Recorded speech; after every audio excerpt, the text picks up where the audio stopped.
Hey guys, welcome to the channel. As you see in the thumbnail, what if Naruto is adopted into terumi family? Before I start, please do support for more awesome content, and subscribe my channel and like this video. Go support and follow the NHunter for writing that awesome fanfic, and also make sure to comment on this story. Link in the description. Ronin. Chapter 1, From Fire to Water. 5-year-old little blonde boy with 3 whisker-like marks in each his cheek ducked into one of the smaller alleys behind the marketplace.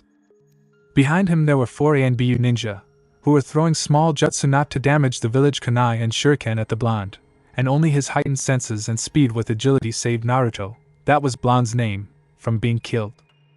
Stay still, demon! Oh yes, Naruto was the hated container of the mighty Kyuubi no Yoko. One of the ANBU threw another kunai at the boy, who almost dodged, getting only a scratch on his shoulder that healed several seconds later. The chase exited the alley and approached the hot springs. When they ran just past the fence, another ANBU, without stopping running, flashed trough hand seals. Suetun, Suryuden, a dragon head attached to a long neck made from water, rose from behind the fence, accompanied by loud screams of girls that were at the hot springs. The dragon homed at its target, and, no matter how much Naruto tried to evade it, the water jutsu hit him on his back, knocking the little blonde into the tree. Good work, Osprey. Another ANBU, the one with a tiger mask, said. Now we can have our revenge for what this demon did to the village. Tiger Taicho. The third ANBU, this one with a lizard mask, called. I have a new fire jutsu I wanted to test. Can we take this scum out of the village and burn him there?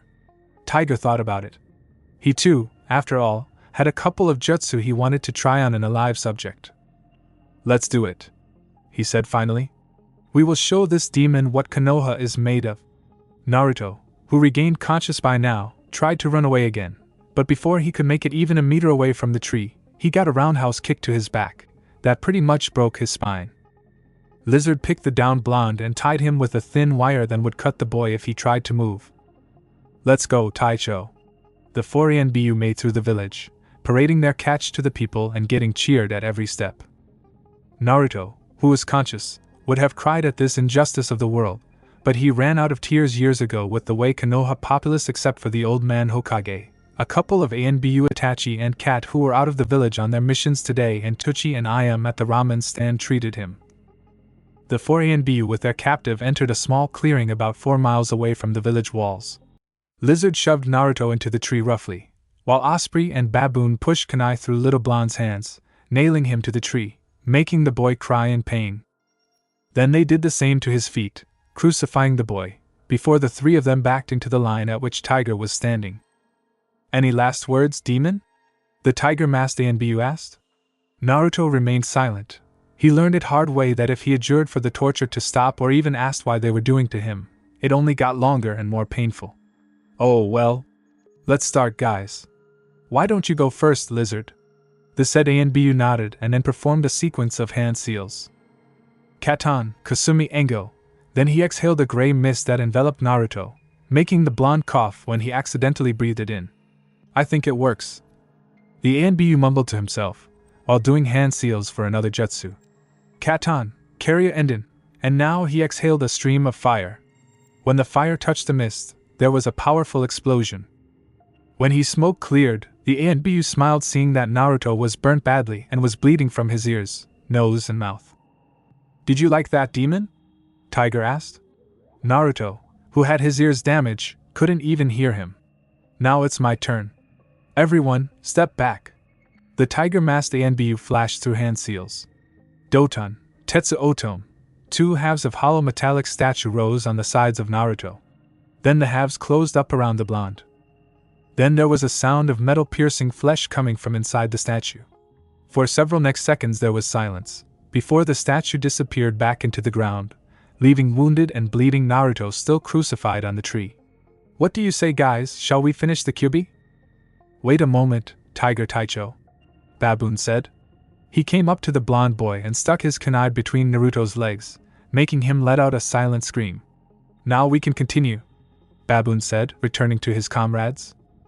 We were going to kill it anyway. Why did you do this? Osprey asked.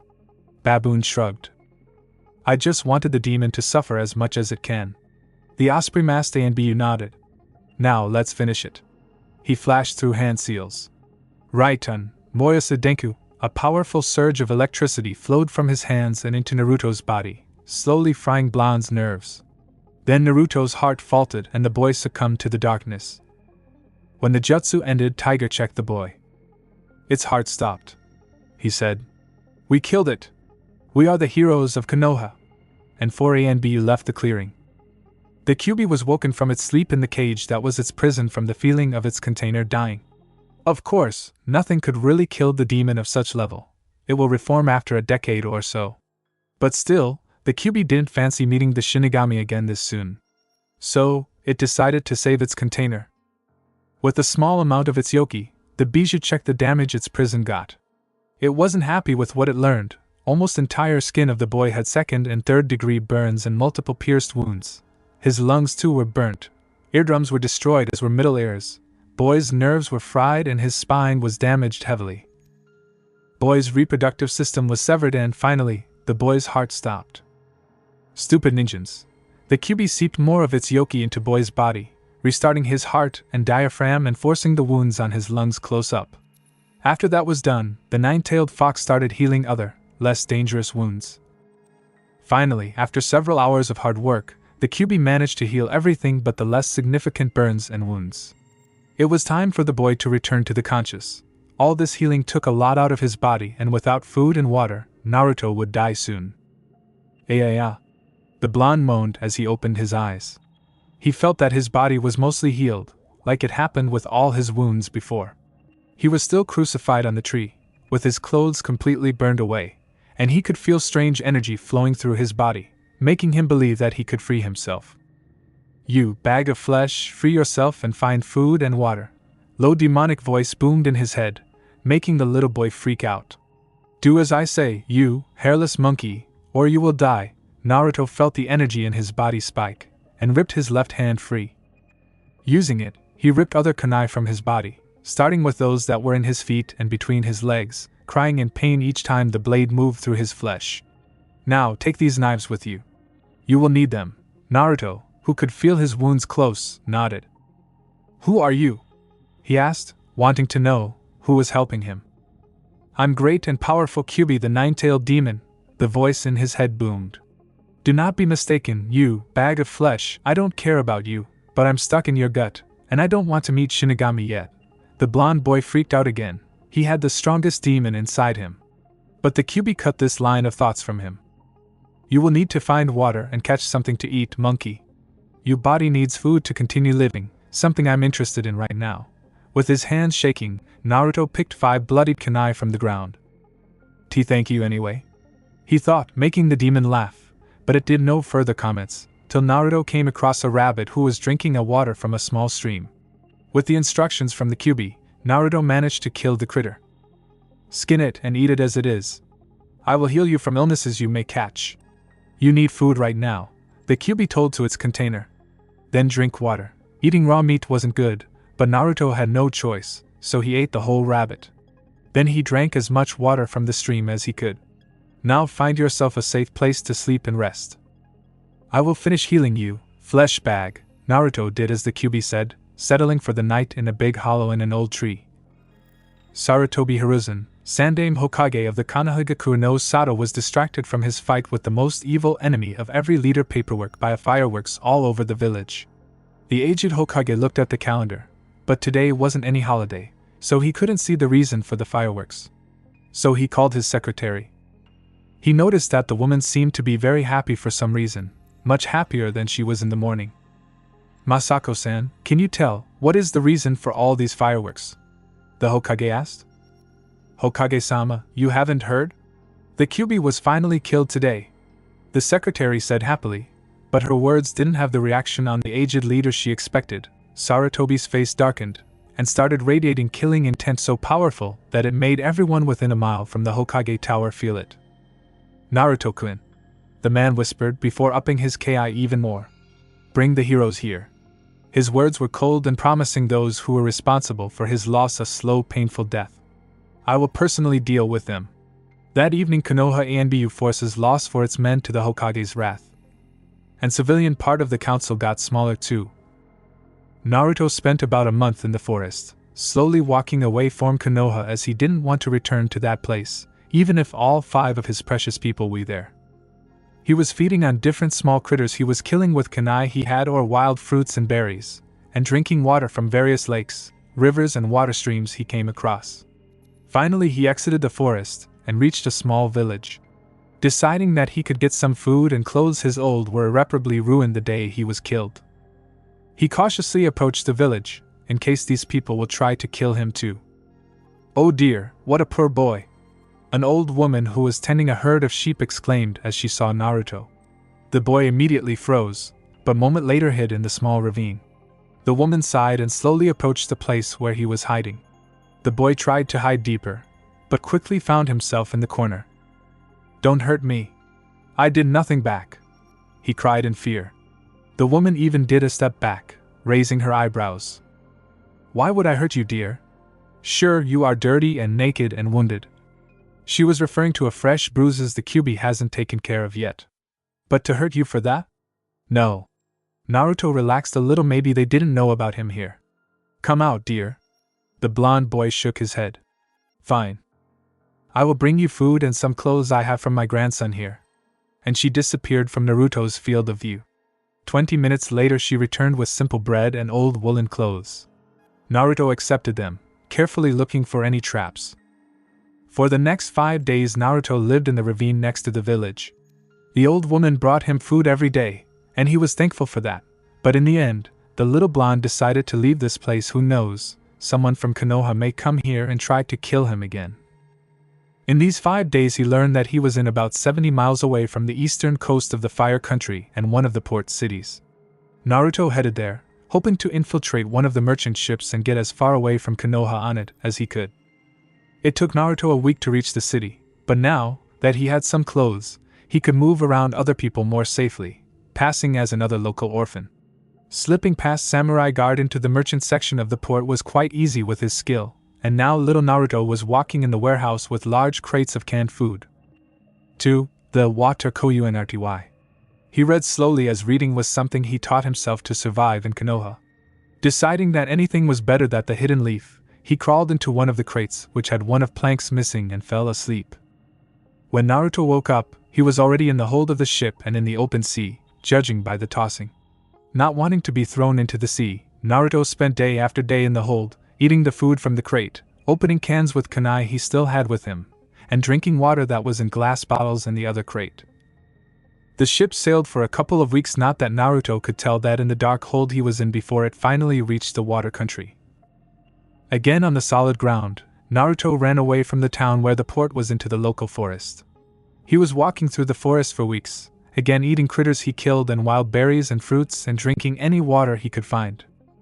About 7 weeks later, he came across a clearing where a girl with long red hair of about 14 years old with no hide was training, using some jutsu that made lava. Suddenly, a man of about 35 years old with auburn hair and short beard, too with no hide, entered the clearing. "Mei-chan!" he shouted, attracting girls' attention. "Run and hide. I can sense a Chunin hiding there, and he isn't one of us." The girl nodded and disappeared. The man drew his ninjutsu. "Come out, Mizukage scum." Naruto thought trough his options. He could run away, but the man was obviously a ninja, and strong one, so there was a good chance that he will him. On the other hand, he could come out and hope that won't be killed. Deciding that the second option was better, Naruto walked into the clearing. When the man saw only a boy of 5, maybe 6, years old in dirty and torn clothes, he thought that this was a joke. But he couldn't sense a henge over the boy, nor there were any illusions placed on him. And the chakra signature he thought to be Chunin's was actually boy's. The fact that such a young boy could already possess so big chakra reserves made him almost drop his sword. Naruto saw the man disappear from his view, and a moment later his kunai were gone from his body and his hands were bound behind his back. "You will come with me, boy, and God help you if you are a spy," the man stated from behind Naruto's back, before he picked him up roughly and carried to the village. Chapter 2: Terumi Family. Naruto was brought to a small village. There are only 5 houses, a stable with a barn and blacksmiths. He was thrown into an empty room in the biggest house and left there with no food or water for the night. He was woken up early in the morning and brought to another room for questioning. In that room, other than the man who caught him, there were 2 other males, one of which, the large one, which had a war hammer, and a woman, an older version of that May girl he saw training, with a katana on her back. After he was tied to a chair, the questioning started. "What is your name, boy?" the man with the hammer asked. "And Naruto," the Kyuubi Jinchuriki answered. Man scowled. "Naruto Yuzu." "You." "I don't remember." That was true, as Naruto was either called by his first name, or referred to as demon or something like that. The man raised his hammer in a threatening manner, but was stopped by the woman. "Hero, stop. We need him to be alive to find out who he is. And he is just a kid. A kid who spent weeks in the forest, judging by his looks." The man sighed and lowered his hammer. "Now, Naruto, where are your parents?" "I always was alone. Not even in ORH. Orphanage wanted me," Naruto answered. "Another orphan." "And what were you doing spying on my daughter?" the woman asked next. "I was traveling through the forest to find some safe place and heard someone, her, training. She had no protector and I want to be ninja." The woman raised her eyebrow. "You want to be safe, yet you want to be ninja?" "My village always tried to harm or kill me. But the ninjas I saw were all so cool, I want to be like them, so..." The woman reluctantly nodded at Naruto's answer. The man, who caught him yesterday, asked the next question. "And what village are you from, boy?" The young Jinchuriki's eyes widened in fear. "Don't send me back there," he yelled, trying to free himself from his bounds. And only when each of the 4 people questioning him promised that they will not send him back to that village, Naruto answered. "Konoha." Many eyebrows rose at that statement of his. Usually Konoha was thought to be the most peaceful and welcoming of all big shinobi villages, so learning that they tried to kill a 5-year-old boy for years was a shock. "Why were they trying to kill you?" the woman asked. "They say I killed lots of people, but I don't remember killing anyone. And they call me demon for some reason." Actually, Naruto wasn't stupid. Surviving against the entire shinobi village required him to have a sharp mind. So now, having the Kyuubi speak to him, he understood that the demon somehow was connected to him, most likely through that strange sign on his stomach, and the people saw the Kyuubi instead of him. He understood that he wasn't the demon too.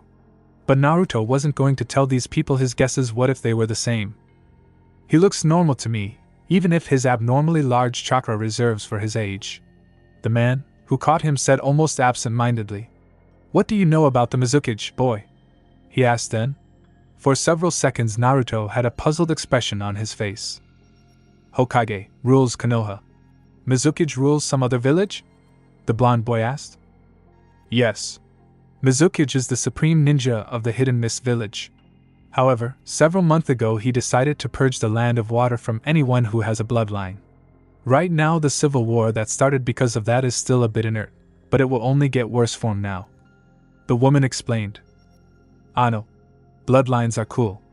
Itachi and I had those cool red eyes." Naruto again made the people who questioned him raise their eyebrows in surprise. They were on the run, hiding in the forests of Water Country, but they still heard about the boy from Uchiha clan who became Konoha Jounin before he hit his puberty. That boy was Itachi. But Naruto didn't look like he was Uchiha. "Is he your brother or something?" the man with the hammer asked. "No. He just treated me nice," was the young Jinchuriki's answer. "So, boy, you have nothing to do with the Mizukage?" the woman asked then. Naruto shook his head. "Never seen him." All 4 of his interrogators nodded to each other and walked into the corner of the room. They discussed something rather heatedly for several minutes, before coming up to the blonde boy. "We decided that you are not the spy of the Mizukage," the woman said. "We will let you go now. And if you want, you even can stay in our village. We wouldn't mind another pair of hands, and it's quite dangerous to be traveling now since the civilian war started. Plus Tamao." She looked at the man who caught Naruto. "Thinks that you can be a help to our village in case Mizukage decides to send a killer team after us, if we train you." The Kyuubi Jinchuriki nodded. Why he didn't believe these people not to kill him if they learned about the demon in his gut. They proposed to teach him how to be a ninja.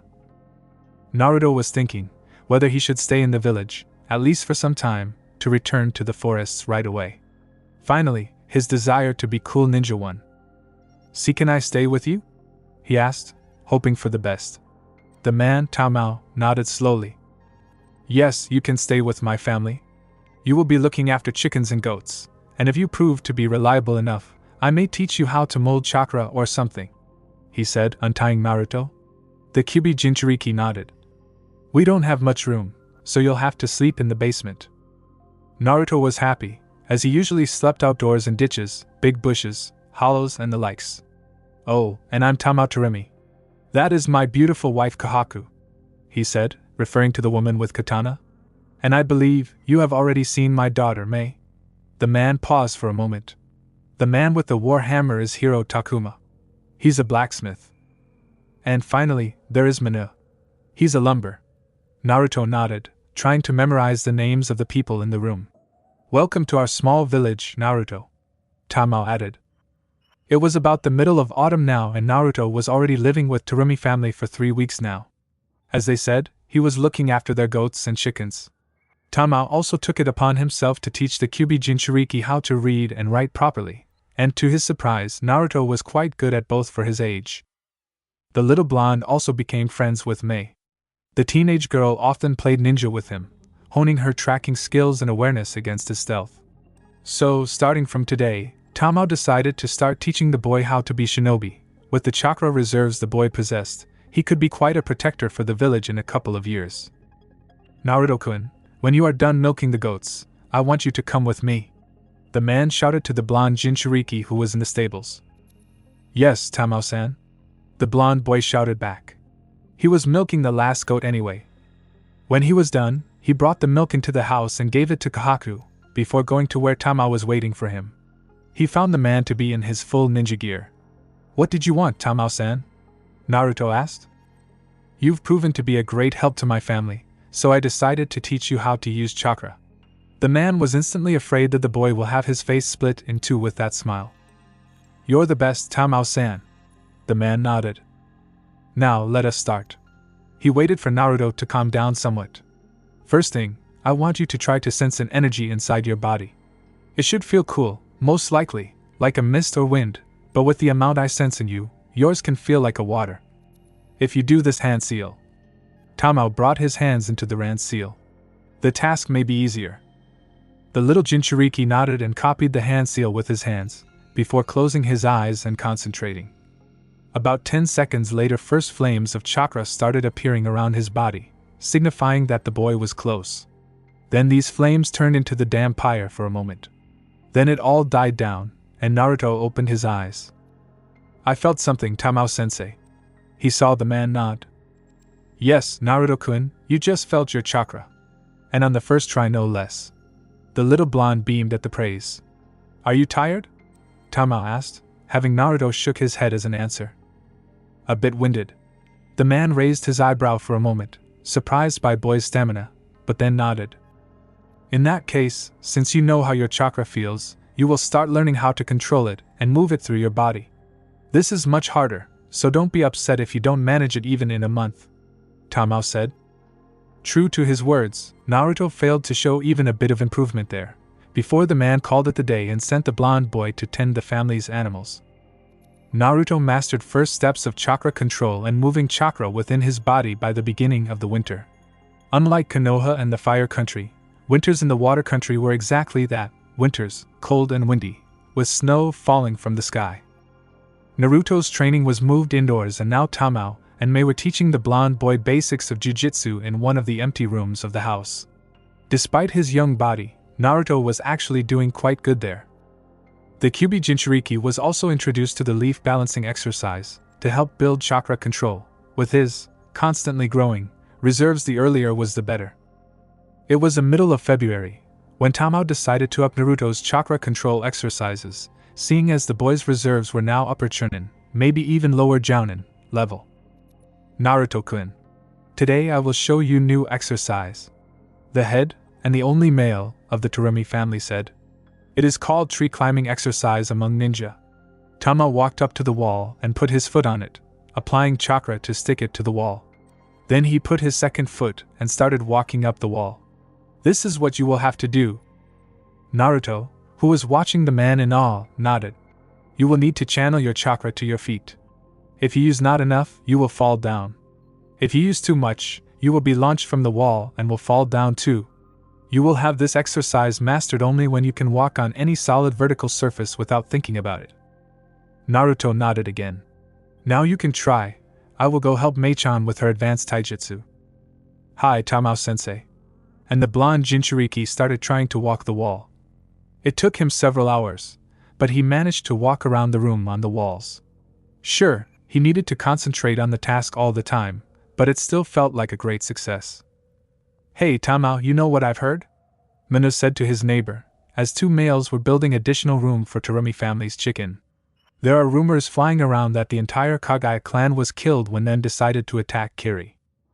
It was the end of April and Naruto was again training outdoors, and thus eavesdropped the conversation of the adults. "It is bad. If Mizukage was killing bloodline holders before, it will turn into massacre now. We need to finish the village wall soon, if we want to continue living here," Tamao replied. "And what about your apprentice, Naruto?" the lumber asked. "Manu. He is what? 6? 7? It was true that the Kyuubi Jinchuriki was now about 7 years old by looks. Now that the demon inside him no longer had to fight for his life, it started advancing Blonde's growth, so that it could be strong again sooner. He may hold his ground against weaker genin, but that's his limit for now. What do you expect him to do with 7 months of training? Defeating Mizukage's armies? Hey, Naruchan?" The little boy stopped listening to adults and turned around to look at Mei. "Wanna go to the forest to train?" the red-haired teen girl asked. Naruto nodded eagerly as he liked forests, but Tamao never allowed him to train there unsupervised. "Yeah, let's go, Mei-chan," the Kyuubi Jinchuriki answered.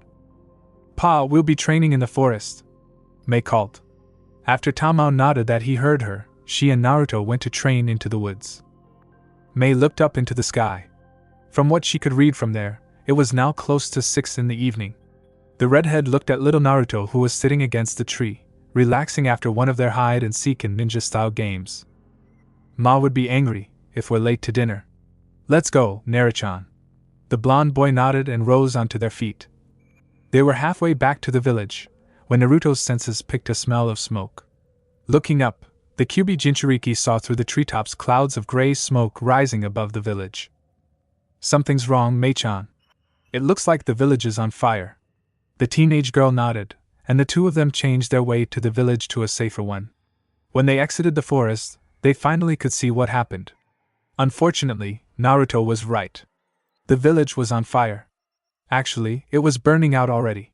"I'll go see what happened," the little blonde said. "But," the redhead protested, "who's better at stealth?"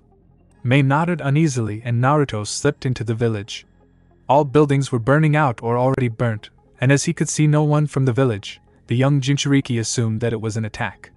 His suspicions were proven correct when he entered the Terumi house's yard. There on spikes were the heads of all the villagers. Completely forgetting about stealth, Naruto ran back to Mei, but before he could make it to the walls, he was surrounded by 4 ninja in dark blue clothes. All of them had hidden mists Hideatesh. "Die, dirty blood scum!" the tall man yelled, thrusting the spear he had in his arms through Naruto's chest. By sheer luck, the spear didn't pierce boy's heart, only damaging the blood vessels around it and his left lung. "Should we burn him too?" another ninja of the mist asked. "Nah, the ravens want some food," the first one answered, and the whole cell laughed. For the bushes where she sat with her chakra signature suppressed, Mei saw what Kiri Shinobi did, and she too understood what happened in the village. "Ma. Pa. Naru-chan. Hiro-san. Manu-san. I will grow strong and avenge you all. That scum of the Mizukage will die from my hand," she promised, more to herself, while trying to hold the tears back. Then she ran back into forest silently, trying to get from this, now awful, place away. Naruto regained conscious when it was nearing the morning. The spear in his chest was damn hurting, but with the strength the Kyuubi granted him to ensure their continued existence, he ripped it out of himself. The demon immediately started healing the wound, while its container looked around. He was alone. if you don't count several forest carrion eaters who were feeding on dead villagers. Since he was alone, Naruto assumed the worst, that everyone, including Mei-chan, were dead. So, by the sunrise, when his wound was sufficiently healed by the Kyuubi, the blonde ran away into the forests, not wanting to spend any more time where his family was killed. Chapter 3: Above the Clouds. And once again Naruto roved through the forests of the water country. It was just a spring, so the little Jinchuriki had to hunt for the food as no berries or fruits were there yet. He also infiltrated Mizuki's base several times, stealing their supplies and killing anyone he could without being caught. But as much as Naruto wanted the bastard to pay for what he did to his family, he understood that he was too untrained in true shinobi ways to do so. And in the country where civilian war was ravaging, getting the needed training was short of impossible for someone outside clans who wasn't supporting the Mizuki. So, in the end, the blonde boy decided to leave the country for some time, and come back when he was ready to join the war. By the end of June, Naruto reached the port town and sneaked into the random ship that was moving off soon. 3 weeks in the dark hold later, he found himself in one of Snow Country's trading ports. There he managed to exchange the weapons he stole from the ninja he killed for a new set of clothes and some normal food. But all in all, the country with its ever-cold climate didn't allure the young Jinchuriki, and so, once again relying on his luck, he took a ship. It happened so that he was brought to one of the ports of the Land of Lightning. From there, Naruto ran southwest, following the green rivers of forests that lay between grand mountains. Naruto looked from his hiding spot behind large rock, trying to determine patrol's schedule. He needed to go past one of the Kumo's forts unnoticed, but 3 squads of Jounins were making this task infinitely harder. And the fact that the only road he could use went right through the fort didn't help either.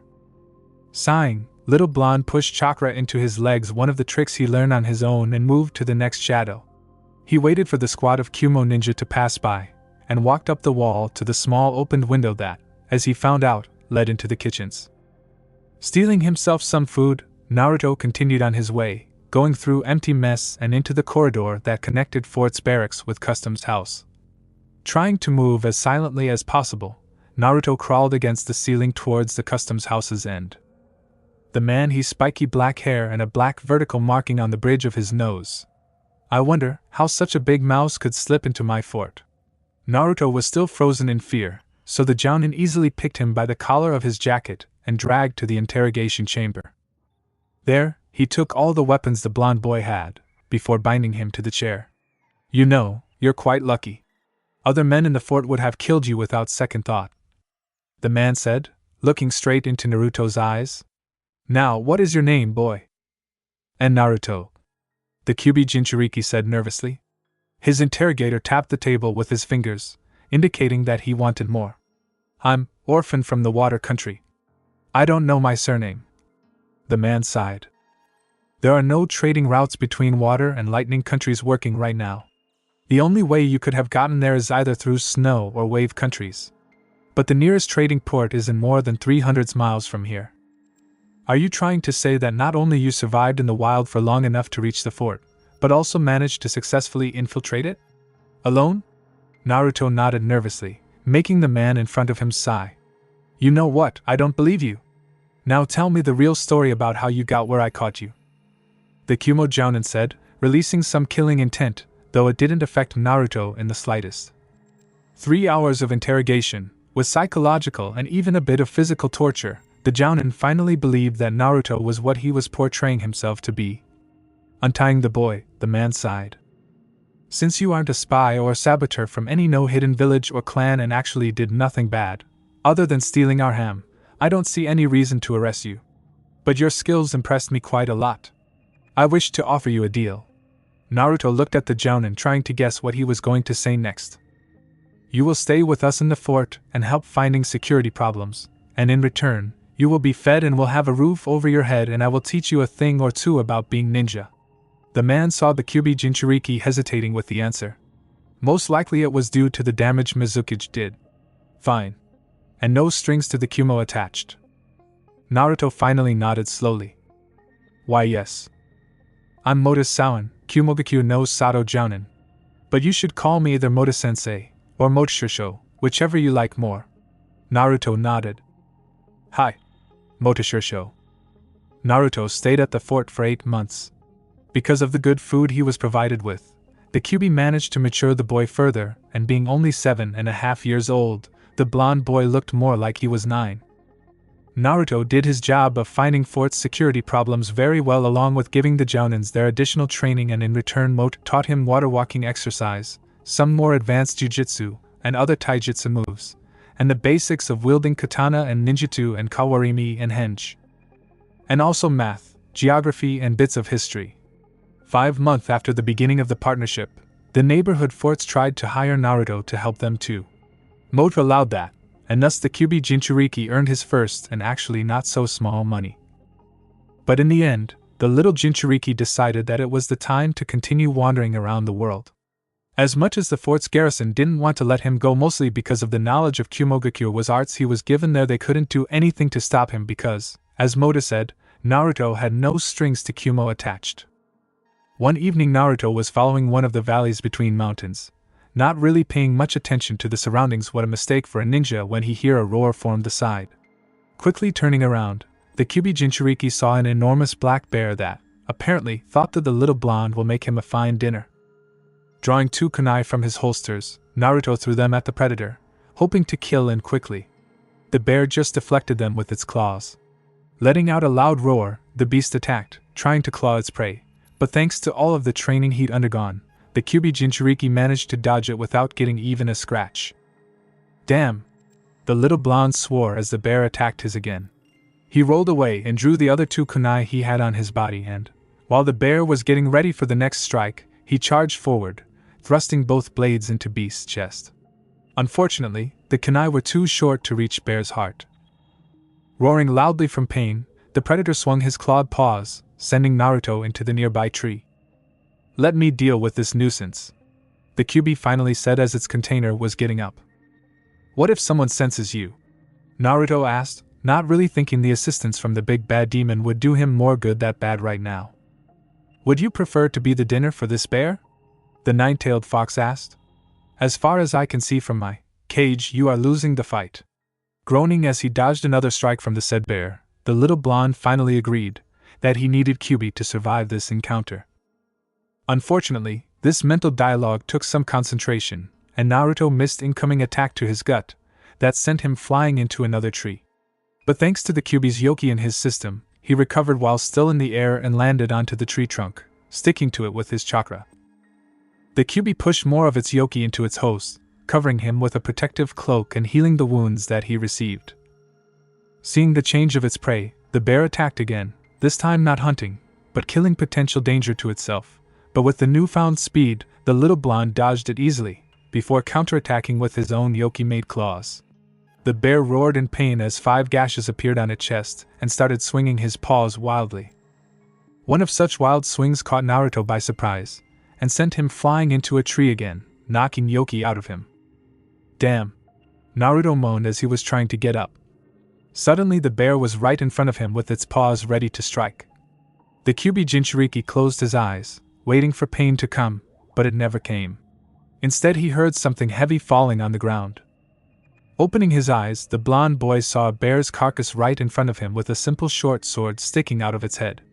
The sword had its handle wrapped with red cloth, but what surprised Naruto more, its blade had sparkles of electricity dancing on it. "You know, attacking humans will give you only a death blow, yo," a male voice said from behind the now dead bear. Peeking from behind the beast's carcass, Naruto saw a large dark-skinned man with bullhorns tattoo on his left cheek and the kanji 4 medal on his right shoulder. He was wearing white bandana with Kumo Heidi 8 shades over his eyes, long white scarf around his neck, Jounin's vest over his otherwise bare torso, and loose dark blue pants. Oh, and the man is sheathed with 6 more sword, like the one he used to kill the bear, on his back. The man looked at Naruto. "That was Kaminari no Kuni's giant bear, Kid 9, but I'm here and you'll be fine." "Kid 9? What are you talking about?" Naruto snapped. "I think he was referring to me, flesh bag." The Kyuubi inserted from its cage in Blonde's subconscious. "Never mind." The younger Jinchuriki muttered under his breath. "Who the hell are you?" he asked the man, who was already sheathing his blade onto his back. "I fly like a butterfly and sting like a bee, 'cause I'm number 8, Karabi," The man replied in the same, annoying rapping. I was just about to tell you that this flesh bag contains that stupid 8-tailed half-bull. But he's strong even without it. Strong for a human, I mean. I dare say he'll defeat your Shodai from Konoha should they fight. The QB informed its container.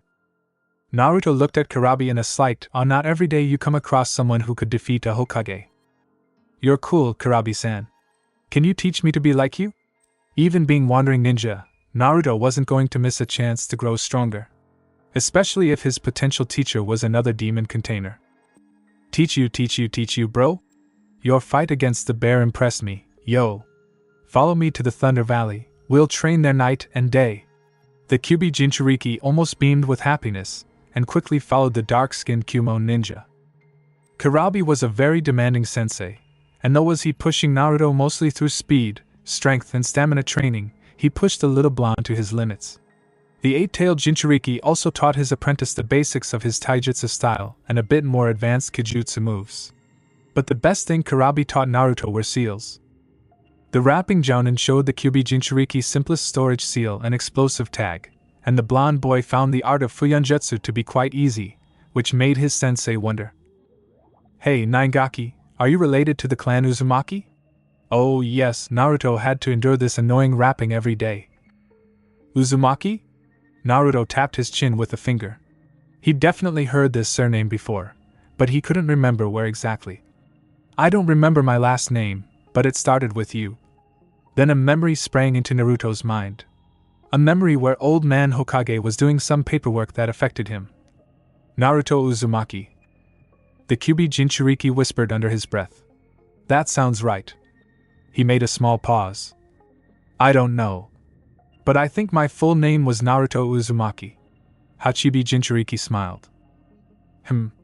Need to make Mabui-chan happy then. Say that she isn't the only one from Uzumaki-den. The blonde boy raised his eyebrow questioningly. Mabui-chan? He asked. Mabui Rakurai, my bro's attendant she is, that beautiful sis. The Kyuubi Jinchuriki raised his eyebrow again. If Karabi's brother had an attendant, he must be someone important in Kumo. Seeing the coming question, the 8-tailed Jinchuriki added, my bro is Raikage, yo. Damn. Please don't tell her my name. I don't want to be tied to a village yet. Karabi raised his eyebrow above his shades, wondering what would make his fellow demon container to want to be wandering ninja, but as Jinchuriki he respected the little blonde's decision. That's okay with me, bro. Find me Kid 9. When you wish to see her, fine? We'll reunite Uzumaki then. Yo! Naruto sighed at his sensei's antics, but nodded. Chapter 4 Akasha Blood River. In total, Naruto spent 5 months training under Karabi. On the last week before the little blonde left the Thunder Valley, his sensei decided to test his chakra affinity. It came to be wind. And a quite powerful one at that. So it took the Hachibi Jinchuriki some time to find the scroll on the basic exercises to learn wind affinity. But Karabi found it, and gave it to Naruto as a present. That made the little blonde, though Naruto was only 8, he looked to be closer to 10, maybe even 11, a very happy boy. From the Thunder Valley the blonde wanderer slowly traveled southwest, trying to learn to use his elemental affinity, but even after the first month he succeeded only in cutting a leaf in 2. About the same time, he entered the small country that lay between the main continent and Lightning Country. And as this country had its own hidden village Hashigakure no Sato situated approximately in the center, Naruto had to reroute his way closer to the shores as he definitely didn't want to be caught. Traveling close to the shores also helped the Kyuubi Jinchuriki with gathering food as it was the middle of December now. By the beginning of March, Naruto reached the rice fields country. And even if it barely had any forests, there were lots of rabbits there. That means the little blonde always had something to eat. By now he also completed the second exercise from the scroll Karabi-sensei gave him, the stone-cutting exercise. But still the only usage for wind chakra Naruto had right now was sharpening his weapons. He had no elemental jutsu in his library. Jiraiya was wandering through one of the minor towns in the rice fields country, trying to find any information about Orochimaru, who was said to be seen in this region. Of course, it didn't mean that the white-haired super pervert didn't stop at any pub, brothel and bathhouse along the way. So Jiraiya was quite drunk at the moment. But as he was one of the Sannin and a very seasoned ninja, Jiraiya was still quite aware of his surroundings. So when a cloaked figure walked past him, the self-proclaimed super pervert felt a small amount of yoki coming from the said figure. And not any yoki, but the yoki of the nine-tailed demon fox. Damn, I think I drank too much at that bar. The white-haired man, though. I could swear I came across Naruto-kun. But he is dead. Those bastards killed my godson. The Sannin hiccuped. And even if Naruto-kun was alive, he should be what, 8? This stranger looked to be too tall to be that young. So, after pondering a bit about this, Jiraiya came to the conclusion that the feeling of yoki was an illusion caused by too much alcohol in his blood. As soon as Jiraiya disappeared behind the corner of a random building, Naruto sighed in relief. The little blonde was sure that no matter how good he was at masking Kyuubi's yoki, yet another useful skill Kurabi taught him, the white-haired Sannin, felt it. So Naruto thanked any and all gods known that Jiraiya was drunk. Otherwise he might already have been on his way to his personal hell, otherwise known as Konohagakure no Sato.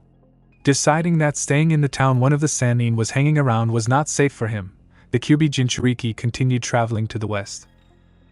Mei Terumi, now 17 years old, was guiding her small group of about 50 other bloodline owners towards one of the forgotten forts that was still there from the epoch of the clan wars. Despite her young age, the red-haired girl was stronger than most jounins around, as she had mastered her both bloodline affinities, plus she was quite experienced in survival on the battlefield. On the top of that, she was a genius when it came to creating battle tactics. So she was the elected leader of the Southwest rebel forces, and had turned this small group into the most dangerous one in the water country. The luck seemed to be on their side today, as the old fortress seemed to be in a good condition and could be easily used as a rearward headquarters and a hospital for those who were too wounded to be healed on the battlefield. Ao, check the fortress for any sign of traps. Teams Delta and Epsilon, be ready to scout the buildings. Teams Alpha, Beta and Omega on standby, ordered the red-haired Kunoichi.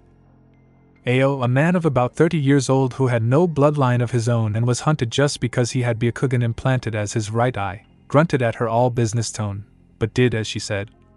A minute later he deactivated the stolen eye and reported that there were no detectable traps in the visible to him part of the fortress.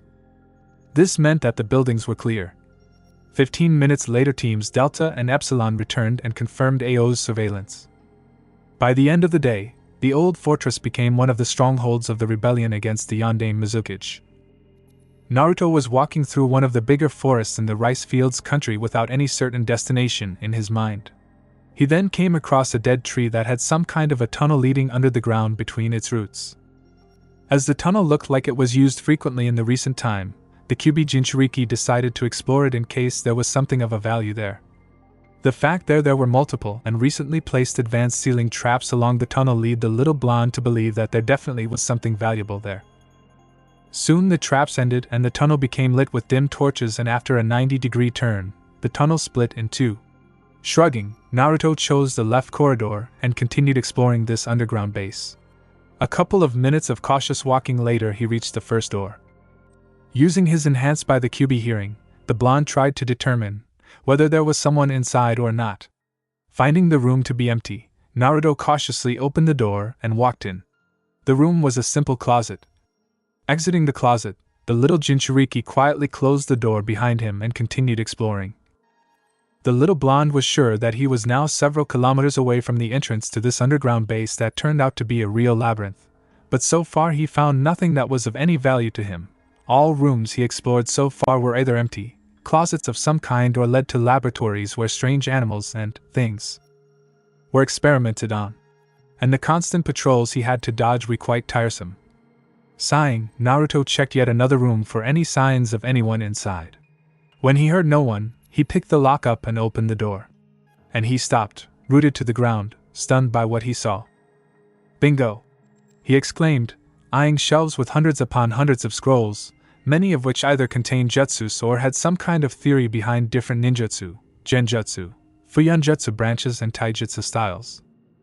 Quickly entering the library, the Kyuubi Jinchuriki closed the door behind himself and walked along one of the shelves with jutsu scrolls. Picking a random scroll, he opened it and read, Tsuchi Bunshin no Jutsu, creates physical copy of the user from the nearby earth or mud. Then there were jutsu specifications and hand seals as well as the best way to use it. While the technique was good, Earth wasn't Naruto's element, so he put the scroll back and got ready to try another one, but his sensitive ears picked the sound of someone approaching the library. Melting into the nearest shadow, the Kyuubi Jinchuriki waited. The door opened and a ninja in gray clothes entered the room, trying to see and everything was alright. I swear someone is there. Maybe Masaru just forgot to lock the door, the ninja said finally. The moment the ninja turned his back to the hiding blonde, he got kunai to the back of his head. Catching the falling body before it hit the ground, the Kyuubi Jinchuriki carefully laid it down on the floor and closed the door. The ninja he killed didn't have much on him, but everything would do for Naruto right now, so 10 kunai, 2 dozens of shuriken, a reel of ninja wire, 3 smoke bombs and 6 explosive notes went to Naruto's inventory. Thinking quickly, the blonde boy decided that reading each scroll and memorizing jutsus there was held too much danger of being caught. He, instead, took an empty scroll and a brush with an inkwell from his pouch. Quickly drawing a set of storage seals, Naruto went along the shelves, picking the scrolls that held either Fuionjutsu or Futon Ninjutsu or jutsus that didn't require elemental affinity and weren't snake-based. In total, the Kyuubi Jinchuriki selected over 50 scrolls that he sealed away for the further inspection. Deciding to continue exploring this underground base, he moved the body of the killed ninja into the darkest corner of the library far away from the door. Hope they won't notice that you went missing for some time, the little Jinchuriki whispered, before stealthily leaving the library. Naruto continued exploring this underground city, but for the next hour or so he didn't find anything that was useful for him. Or that was until he came across a room with large double doors. Picking the lock there was as hard as it was everywhere else, but the result was worth it. The room was an armory. Seeing the crates of kunai and shuriken and ninja wire, the Kyuubi Jinchuriki immediately got his sealing scroll ready.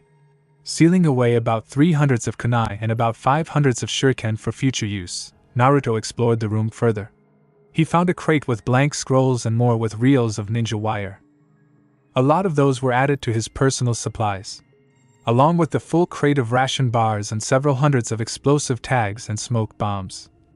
Absent-mindedly, Naruto thought that the one who invented storage seals was the hero of the world, as currently the little blonde had more than several quintals of things sealed away on his person. Deeper into the armory, the Kyuubi Jinchuriki found armors of different kinds, bigger blades, spears, battle axes and more different weapons. The armor was a useful thing, so Naruto decided to pick himself one. It took him some time to find something special, but in the end he got himself armor platings for upper arms and hands. Then he tried to find himself a vest, but inspecting the assortment he found a better thing, a bit bulky, but very light and reliable greenish armor that looked like it was made from scales of giant serpent. He immediately put it on, along with armor platings. Perfect, Naruto said to himself as he looked at his reflection on the battle axe's blade. Now he needed to find himself a weapon. The blonde Jinchuriki tried many things, but couldn't find anything that would feel like it was meant to be his, other than a pair of retractable wrist blades. He was starting to get upset, but suddenly he saw a long wooden box. Inside the box was a single-handed sword, and quite a strange one at that. It had blood-red 3 feet 6 inches long 4-inch wide blade, each side of which had a large protrusion near the tip and 10 smaller ones going from the large one and almost all the way to the guard on equal distances. Also, there was a cross-shaped hole in the blade with horizontals on the level of the larger protrusions. The guard itself was made from blackish metal and was curvy with a fawn-like protrusions directed towards the handle on the curved centers.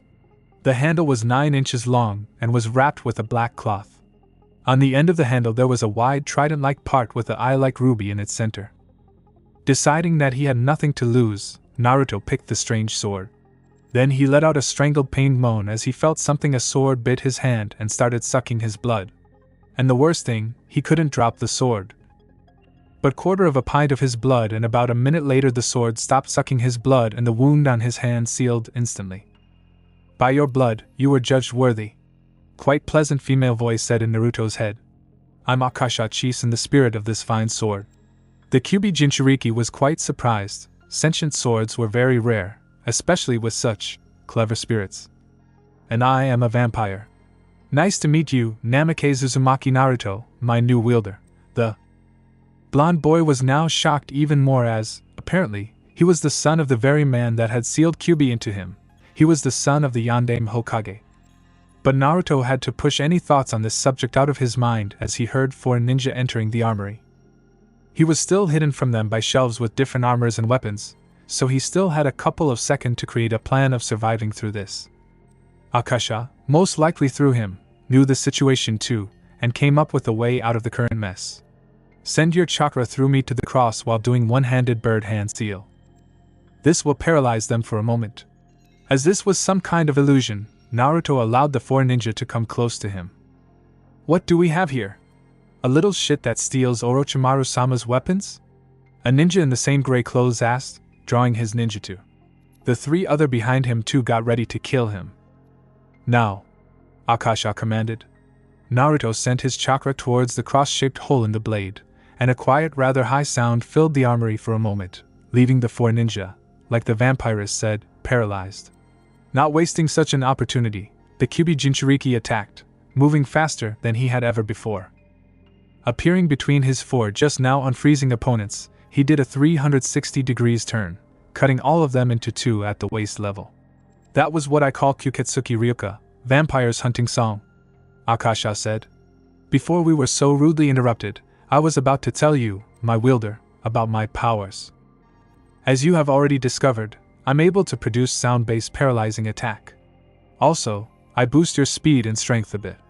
And finally, I practically remove your need to sleep. While the last power sounded like something useless, it was not. Without a need to sleep, ninja could always be on the alert, and it would also help in covering great distances in a short time. Listen to that woman, flesh bag, for she knows how to fight. The 9-tailed demon inserted. You called my wielder flesh bag? Akasha hissed back. But before the 2 voices in his head could cause him quite a headache, Naruto stopped them. That is quite enough, both of you. Right now we need to get the hell out of here. The Kyuubi Jinchuriki put his cloak on, while attaching his new sword to his back, and looked into one of the blades around, like it was a mirror. He looked like before, minus the fact that he had a beautiful sword on his back, and one could make an outline of the armor vest under the cloak. But lifting the hood a bit, Naruto was surprised to see that his eyes now were crimson and had slitted pupils. What the? Master, Akasha said in an almost pleading tone. It seems that my own power interferes with the seal that keeps that rude beast in you. And you got my eyes. There was a short pause. With them you will see better in the dark and following the quick movements will be a little easier. Don't be angry, Master. The Kyuubi Jinchuriki sighed. With the hood on, only selected few will see his eyes anyway, and the additional abilities seem too beneficial. Okay, he thought with a sigh. I'm not angry, Akasha-san. He could feel the vampirist's breath out in relief. Naruto hinged himself into one of the killed ninjas, before walking out of the armory. Between exploring this whole underground labyrinth and fighting for his life, the blonde boy actually forgot which way he came here, so he had to rely on his enhanced senses again, smelling this time, to find a way out. Only after an hour of wandering through dim-lit corridors and dodging another dozen of patrols, Naruto finally smelled the fresh air, but the way to that exit lay either through heavily guarded area with, what the Kyuubi Jinchuriki could see from behind the corner, many cells filled with weak women and children, or through equally heavily guarded high-security laboratories. Damn. Either way I will have to fight 3 Chunin cells. That if the other group won't join the fight. Naruto thought, trying to form any plan to bypass this obstacle in his head. Suddenly he got an idea. After all, seals were a very useful thing if you knew how to apply them. Deciding that he will use prison route, the blonde ninja stealthily moved towards the laboratories and placed several of his explosive tags on the ceiling there. Those would demolish the corridor's ceiling and make it really hard for the laboratory's Chunins to attack him anytime soon. Done with this, he walked back about 50 meters and unsealed his brush and inkwell. Working really fast, the Kyuubi Jinchuriki drew in explosive seals connected to the detection and timer seals. This would trap the group from the prison that would come to investigate the first explosion. You know, hairless monkey, I may start liking you. Even if you are still weak, at very least you are cunning. The 9-tailed demon fox commented. Ignoring it, Naruto backtracked to the safe position and activated the tags. There was an explosion and, as planned, the ceiling fell, making it impossible to enter the laboratories from this side. Moments later he heard a group of 4 ninja from the prison coming to the demolished corridor to see what happened. He waited, and 15 seconds later there was the second explosion that entrapped the investigators. 1 against 8. My chances are still very slim, but it's much better than 1 against 12. Naruto heard another group, this time of 2 ninja coming, and prepared to act. These should be killed by his hand, as any more explosions could possibly destroy his now only way to the freedom. The blonde waited till he could see the unlucky duo. Kyuketsuki Ryuka, Naruto whispered, sending his chakra to the cross on his blade. The duo froze in place, and he immediately charged at them, moments later decapitating them with one swing. 1 against 6. As he had used explosions, the ninja from this whole underground base would be there soon. The Kyubi Jinchuriki now had to act fast. Fishing the smoke bombs from his pouch, he threw them into the prison chamber. What the? One of the 6 shinobi there asked as the whole room was enveloped in a thick purplish smoke. KH. The man fell onto the ground with his throat cut as Naruto moved in the smoke, targeting his opponents with his hearing and smelling. 10 seconds later all guards were dead. Shinobi-san, please free us. We're hostages there. A woman from one of the prison cells pleaded. The Kyubi Jinchuriki looked into her eyes, but could see no lies there. Now he had a choice. Helping these people would be an honorable thing, but they will slow him down and possibly destroy his chance of escaping this underground complex with his life. In the end, honor somehow won. Channeling wind chakra through the Akasha sword, Naruto cut the rods of the cages down, freeing the hostages, 43 women and children in total. He was about to lead them to the freedom when his eyes caught an identical tattoos on their ankles. Seals. After the quick inspection, the blonde ninja found those to be an overlooker's seals. The seal that paralyzes the host should go out of the range of permission seal. But his seal wasn't placed by a seal master and could be neutralized quite easily. Drawing his wrist blades, Naruto started doing cuts across the seals. What are doing? Another woman asked quite angrily through the chaos of sounds that was now filling the chamber. I'm neutralizing the seals that wouldn't allow you to leave these catacombs, explained Naruto after he was done with the last seal. Now everyone, be ready to move on my signal. With that, the Kyubi Jinchuriki disappeared into the corridor that led to the exit. After scouting the nearest part and finding it to be clear, he motioned the freed hostages to move forward. Once the last of them exited the chamber with holding cells, Naruto threw a kunai with the last of explosive tags there, demolishing the ceiling there too and removing any chance of enemy attacking from behind. The next half an hour, Naruto and the ex-hostages were slowly moving towards the exit from this underground base, with the Kyubi Jinchuriki scouting the tunnels for any dangers ahead and then giving the group the signal to move a bit further. When the blonde encountered a group of 5 chunin, those from the laboratories who weren't caught in the explosion at all, but with the help of the vampires hunting song, Naruto killed them without too much trouble. The light. We are saved! Shouted the ex-hostages when they finally saw the exit from the tunnel. The whole group rushed forward, but Naruto, using his superior speed, appeared in front of them. Stop. There can be more traps, he said, making them wait while the final part of their way out of the underground base was cleared from any unpleasant surprises. After defusing good 2 dozens of ceiling traps, the Kyubi Jinchuriki declared the tunnel to be safe and lead the freed hostages to the surface. It was a late evening there, meaning that Naruto spent about 8 hours in total in the catacombs of the underground base. Thank you, Shinobi-san. The woman, who was the one to ask him to free the group, said, in a shaking tone. I don't know how to thank you for what you've done. What can we do for you? The Kyubi Jinchuriki looked at the women and children he saved. They all seemed to be loosely related. Are you the part of some clan? He asked bluntly. Even if the woman was unsure of his intentions, she nodded. We are all from the Fuma clan. Naruto nodded. I've heard about this clan. You have a village somewhere in the mountains of the southern rice fields country. I would like to make a use of a large room, or better, an empty storehouse. There are things I need to sort through. He made a small pause. That, and some good food would be enough for me. The woman nodded. That is agreeable. We will show you the way to our village. And the group was on the move again. Orochimaru and his most loyal soldier Kimimaro returned to the base, only to find it in the state of commotion. What happened there? The snake Sannin asked the first of his shinobi he could catch. The man paled a bit and started explaining the situation, stuttering all the time. Orochimaru was growing more and more angry the whole time, So you are telling me that a single unidentified ninja raided my base, stole my weapons and equipment, ruined my genetic laboratory, and freed my bargain chip, while killing 30 of my men?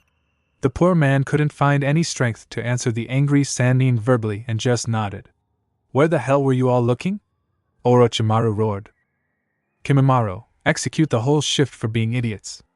And the snake Sannin started walking towards his throne chamber to think of the way to deal with the situation his stupid underlings got him into. Naruto's skills. Lowest EDCBASX highest. Ninjutsu, E, knows only Biko Ninjutsu, Henge, Kawarimi, Noa-Nook and Kakireme no Jutsu. Genjutsu EED with Akasha Chisen Blade. Taijutsu C+. Kenjutsu C+. Fuyunjutsu, C, Uzumaki clan's native understanding of the sealing art. Ninja tools B+. Physical strength B. Speed B. Chakra reserves A. Chakra control C+. Stealth A. Infiltration skills B. Detection skills B. Intelligence B+. In total, Naruto is a genin level ninja at the moment, but utilizing his superior kenjutsu, stealth, ninja tools and infiltration skills, he's able to defeat even groups of chunin if they are a bit careless and are caught by his surprise attacks. Akasha Chisen, or Akasha Blood River. For those too lazy to read the description, the link to the image of the sword is published in my profile. This is a sentient sword of unknown origin. The spirit of the sword is Akasha, a vampire, and the name actually comes from Rosario plus Vampire 2. Akasha Chisen is Mocha's mother. The sword itself has blood-red 42 long 4 wide blade with a large protrusion near the tip and 10 smaller ones going from the large one and almost all the way to the guard on equal distances on each side. Also, there was a cross-shaped hole in the blade with horizontals on the level of the larger protrusions. The handle and guards are blackish in color. The guard is curvy with a fawn-like protrusions directed towards the handle on the curved centers. The handle was 9 inches long and was wrapped with a black cloth. On the end of the handle there was a wide trident-like part with an eye-like ruby in its center. This sword is not Senpakto. The Akasha Chisen blade judges the potential wielder by their blood, using unknown criteria, and if the man is found to be not worthy, he is killed by having all of his blood sucked by the sword. If she already has a wielder, anyone who touches the sword with the intent to make it his own will be bitten. If Akasha isn't released after that, she will kill the man by sucking all of his blood. The wielder, though, can allow another person to wield her. Each permission lasts exactly 1 time. If that person just drops the sword, he will need the wielder to touch the sword to make Akasha know that he can have another chance. To the one judged worthy, Akasha Chisen gives some powers, small boosts in speed and strength, and almost completely removes wielder's need to sleep. She's also able to communicate with the wielder in his thoughts. The blade itself can generate sound-based illusion and is a good chakra conductor, wind or lightning element to increase its cutting ability. The blade also can be used as a medium for jutsus, e.g. Futon, Kaze no Yaiba, Wind Style, Wind Sword. Chapter 5, Fuma Clan and Sand Ninja. Fuma Kajiro was standing in the center of a rather large and complex seal. She was a 13-year-old girl with shoulder-length light green hair and purple eyes. She was one of the few beauties of the clan, as well as a skilled ninja with incredible control over the earth element. And she was going to sacrifice her looks for ability to store her chakra for a one-time powerful release. The Antlion Transformation, a suicide technique that gives user power beyond measure for a minute. She was doing this because her clan needed it, after Orochimaru took away most of their women and children. Kajiro, with a couple of small tears in her eyes, started the sequence of hand seals, when another girl, about 8 years old with bright orange hair, entered the chamber. Sasami-chan, why are you here? I said to the elders that I'm not to be disturbed until the ritual is finished. The green-haired beauty stated, secretly happy that her transformation to that ugly thing was delayed. The orange-haired girl shifted nervously, before replying. Akato-san saw a man and our clan's women and children on the road. Elder Marasamo-sama asked me to bring you to the main square. Nodding, Kajiro cancelled the ritual completely, before removing her sundress, the only thing she wore at the moment, and put on her normal ninja attire, black pants and sleeveless shirt, as well as her sandals, not caring that she was changing in front of another girl. Let's go. she said to Sasami, and two girls started running out of the building and towards the main square of the village. When they arrived there, the square was almost full with about 200 of the Fuma clan members. All of them were looking through the wooden village gates at the approaching group, which was led by a short cloaked figure with a strange blood-red saw sword on his back. As soon as the cloaked man was within 50 meters from the gates, the 10 most powerful Fuma clan ninja, including Hanzaki with his large zanbatsu, stepped forward from the group on the square.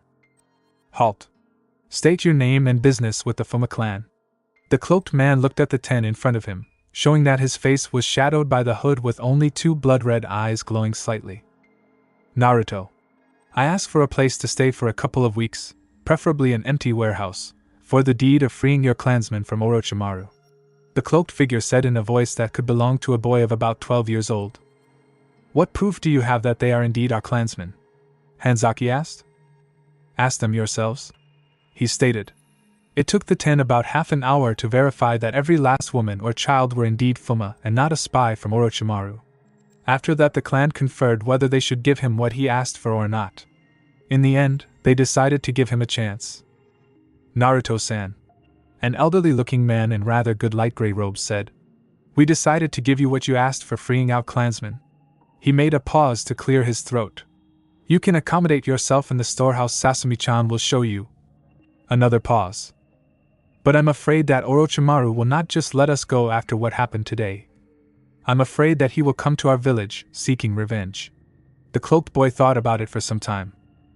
I might be able and willing to help with your problem. Orochimaru did things that make him be less than human in my eyes, but the only plan I have so far will most likely deal heavy damage to at least a part of your village, he said finally.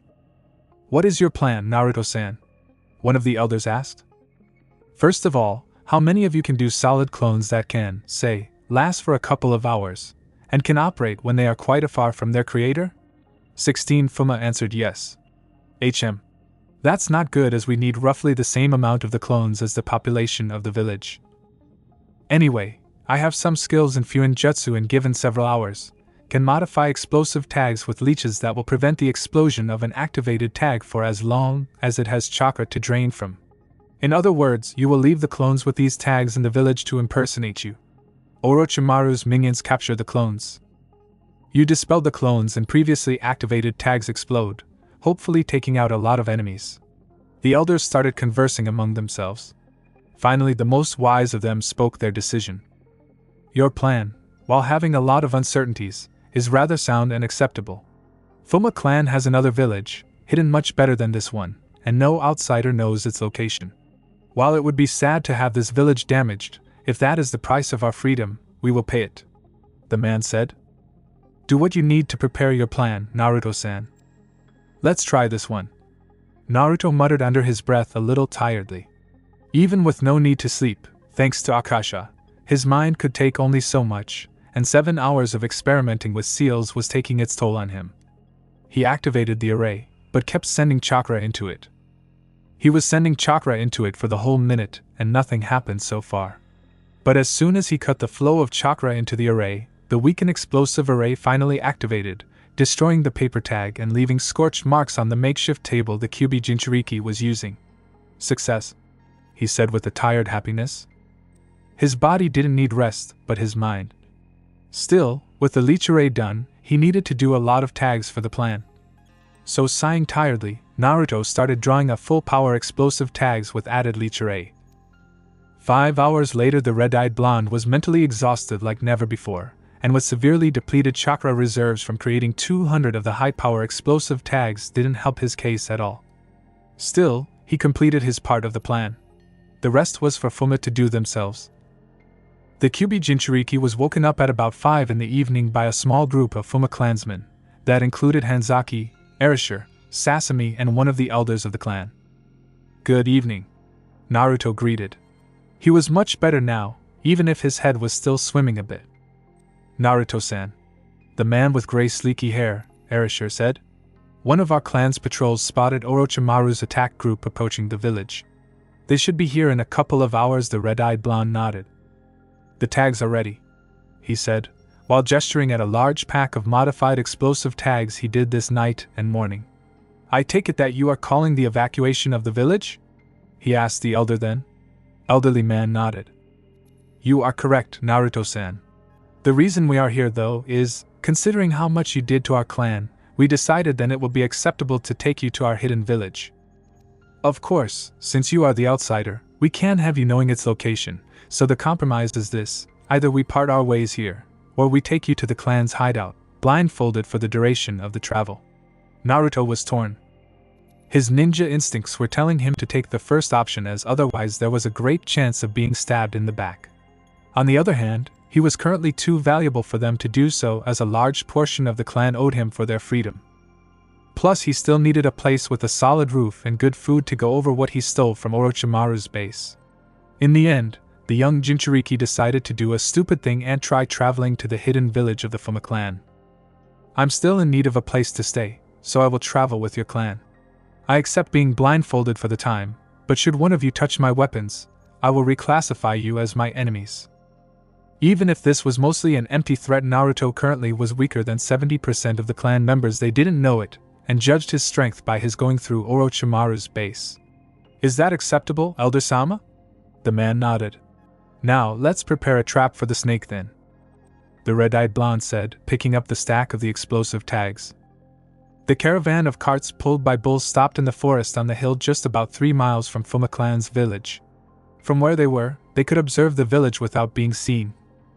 Speaking of the village, it looked a little deserted, with only 100 of clones impersonating various clansmen and clanswomen, but otherwise it looked like it always did.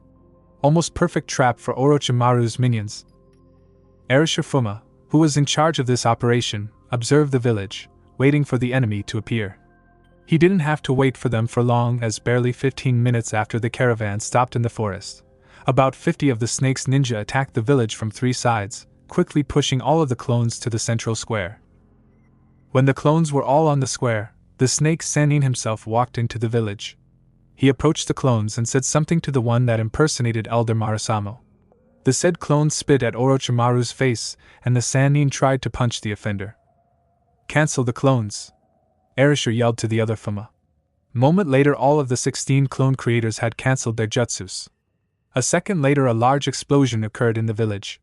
From his spot, Arisher could see that they didn't even scratch Orochimaru, but many of his minions were wounded or killed. And as the snake Sannin had no information about the second hidden village the Fuma clan owned, he wouldn't bother them for some time. Hopefully long enough for someone to kill him. Once Arisher finished reporting the relative success of the operation, the caravan started secretly move towards the hidden village of the clan. Naruto was sitting in a cart somewhere in the middle of the caravan, meditating to allow his mind to finish resting, when he felt someone get into the cart. Opening his eyes, the Kyuubi Jinchuriki found himself almost face to face with the green-haired beauty of the clan, Kajiro, who was sitting on the edge of the cart on all fours, looking at him with some interest in her purple eyes. Naruto asked while raising his eyebrow. The green-haired girl blushed a little and backed away into sitting on her knees. You were meditating, right, Naruto-san?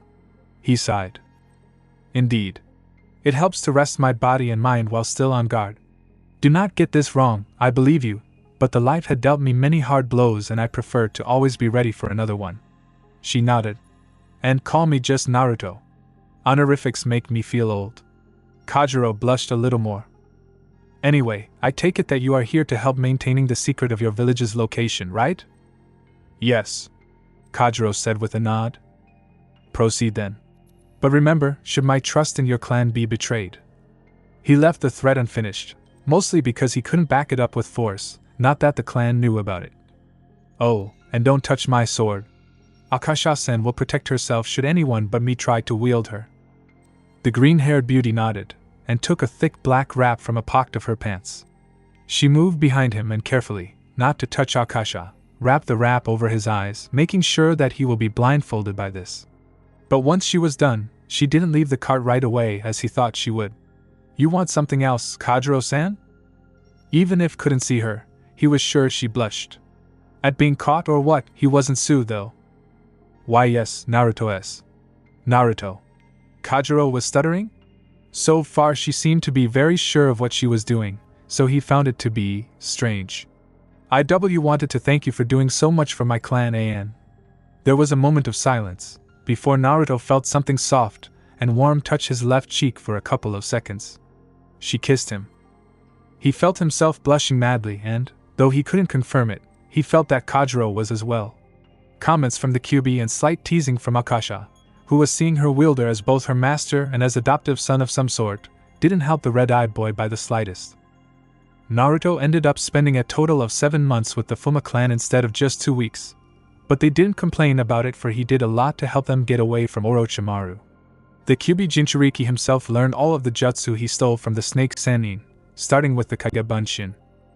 However, he mastered only 6 out of 70. He also learned a lot more about Fuyunjutsu, and trained in fighting both unarmed and with Akasha. The red-eyed blonde often sparred with Kajiro or other Fuma clansmen who were close to his physical age. Speaking of Kajiro, she was very surprised when she learned that he wasn't even 9 when she kissed him, but as he explained her that it was like a Kekii Genkai that matures him faster and then keeps at the prime longer, she accepted it. But all good must come to an end, so were Naruto's days of peace. He finally felt himself ready to return to the water country to help bringing the three-tailed bastard of the Mizukage down. So, the Fuma clan had Kajiro and Erashur escort him blindfolded, of course away from the village. When they were telling goodbye to each other, Kajiro kissed him again. Why? Who knows? Mei Terumi sighed as she plopped down onto her bed in the marquee she had as the commander of the Southwest Front Rebellion forces. She had just returned from the negotiations with the generals of the Southern Front of the Rebellion.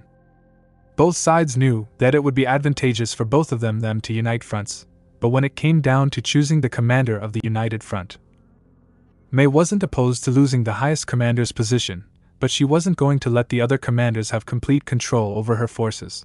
But her idea of the council was suppressed. Thus the negotiations lasted and lasted.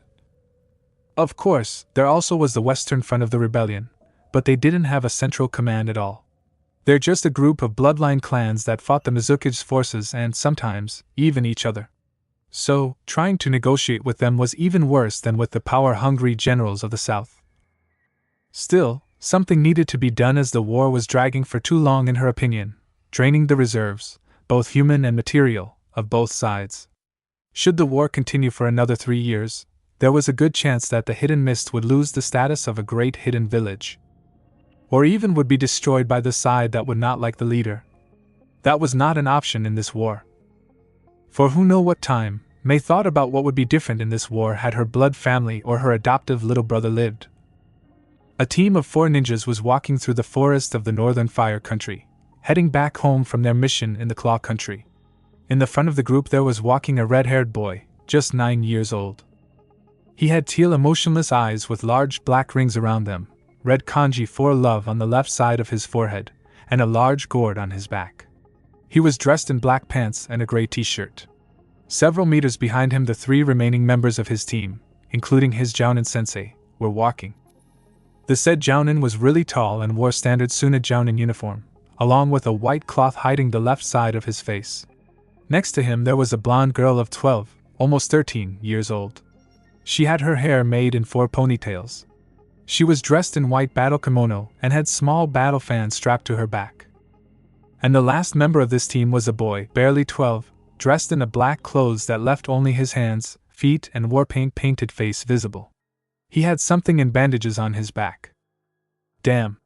Gaara is talking to himself again. Those bandits we had to eliminate clearly weren't enough to sate it. I just hope that he won't attack us, the girl said quietly, so that the redhead wouldn't hear her. The boy in black just nodded in agreement. Don't worry, Tamari Kankuro, the Jounin sensei of the team said. If anything happens, I will protect you with my life. You are my duty and the future of our village. I can't allow you to die, he said. Thank you, Baki sensei. The black-clad boy, Kankuro, whispered to his teacher.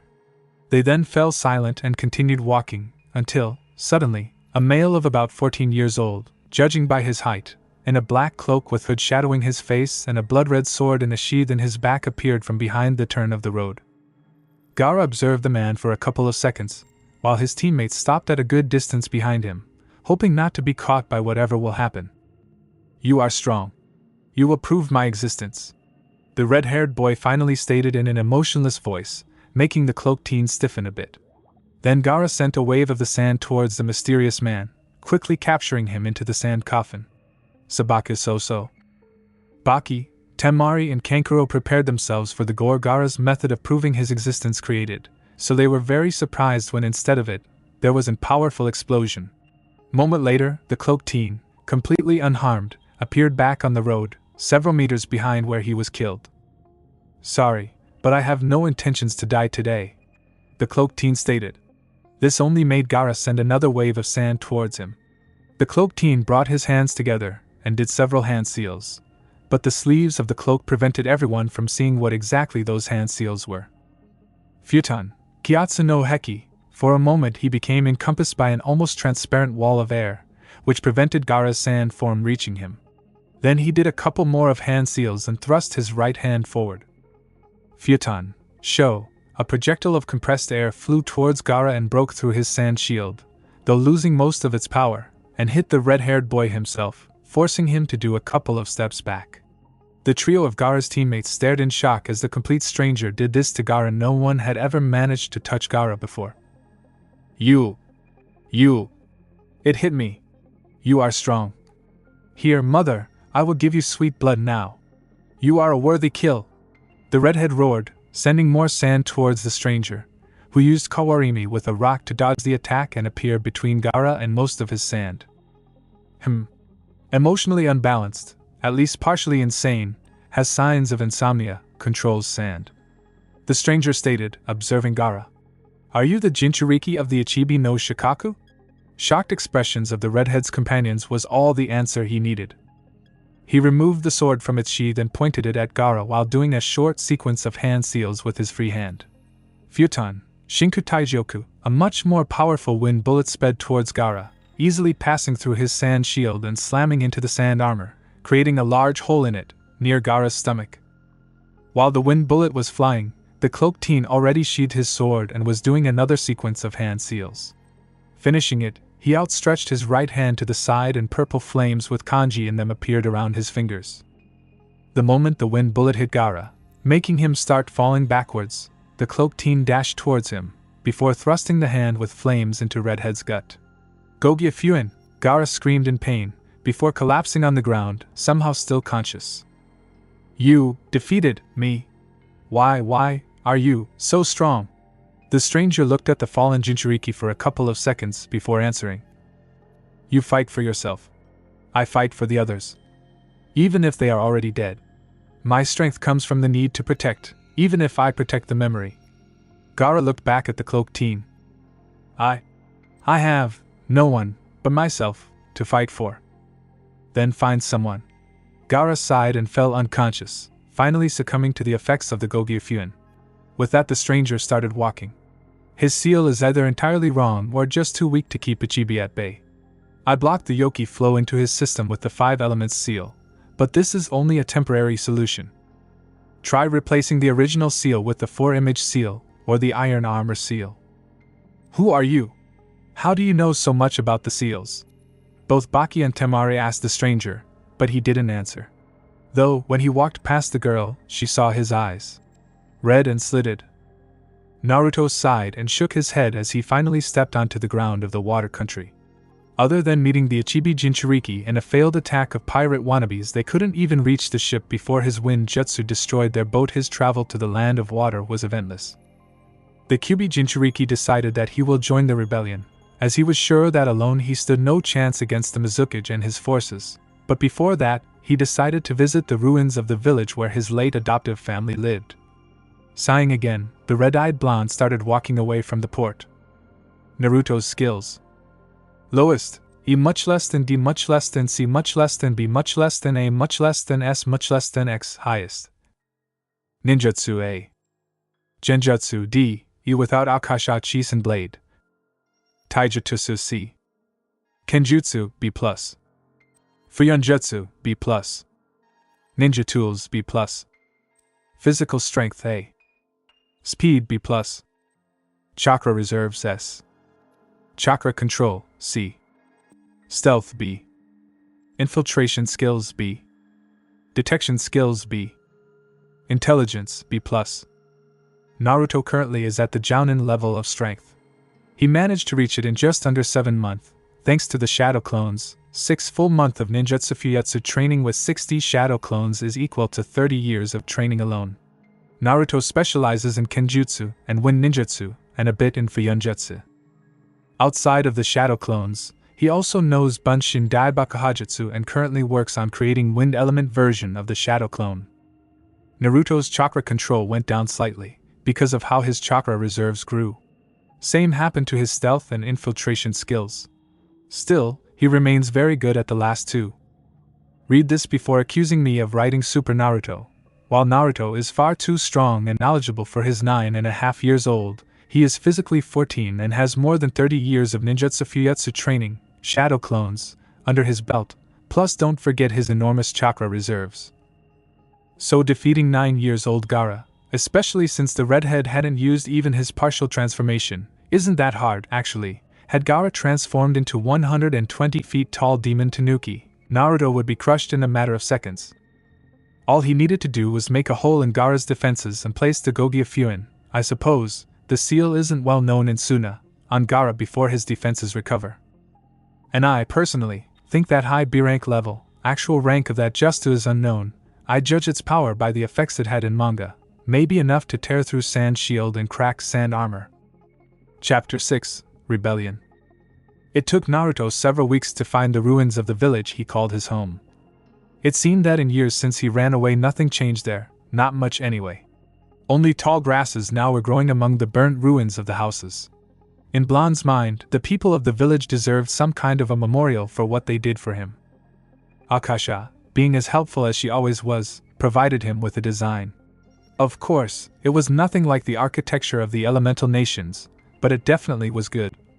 But Naruto had no talents in earth element manipulations, so building the memorial 7-foot stone column with a carved stone cross on top of it took a week of time. But seeing that the result was worth of this hard work, the Kyuubi Jinchuriki didn't mind. Unfortunately, as beautiful as the memorial was, it also was noticeable, and it was no real surprise when a team of Mizuki's ninja came to investigate. And they did come just when Naruto was leaving to begin his searches for the rebellion.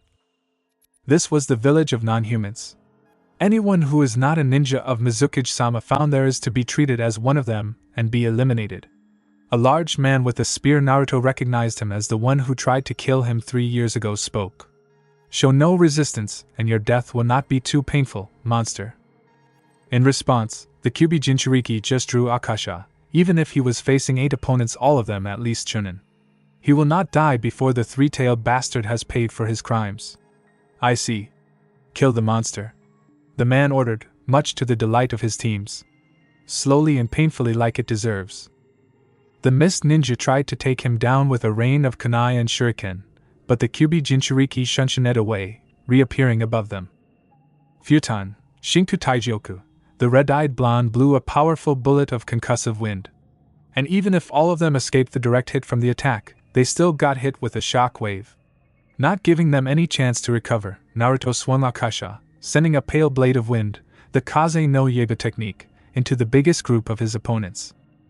Again, the jutsu did noting more than a minor wounds to the Mist Ninja. Suetun, Mizu no Muchi, 4 of the Mist Ninja cried out, sending water ropes to binding the Kyuubi Jinchuriki who was still in the air. Suetun, Suryuden, the other 4 cried. The ground was wet enough to provide water even for such demanding techniques. Unfortunately, the whole group underestimated Naruto's creativity when it came to fighting. Kawarimi, the cloaked blonde, substituted himself with the closest enemy, forcing the whole group to try to cancel their attacks. This gave the red-eyed blonde a short moment of his enemy not paying attention to him. And he didn't waste it. With a quick slash he wounded a large man with an axe. The wound was not exactly fatal, but the man will not be fighting in this battle anymore. Or in any other one for that matter. Ripping the axe from man's arms and threw it into the group of opponents. Not waiting to see the results of the attack, Naruto fired a good dozen of small balls of compressed air. Suetun, Daibakufu, 3 of the Mist Ninja cried, sending powerful attacks towards the blonde Jinchuriki. But once again Naruto Kawarimi it away, using one of the Mist Ninjas as the target. The poor man was killed before the jutsu could be stopped. Bastard!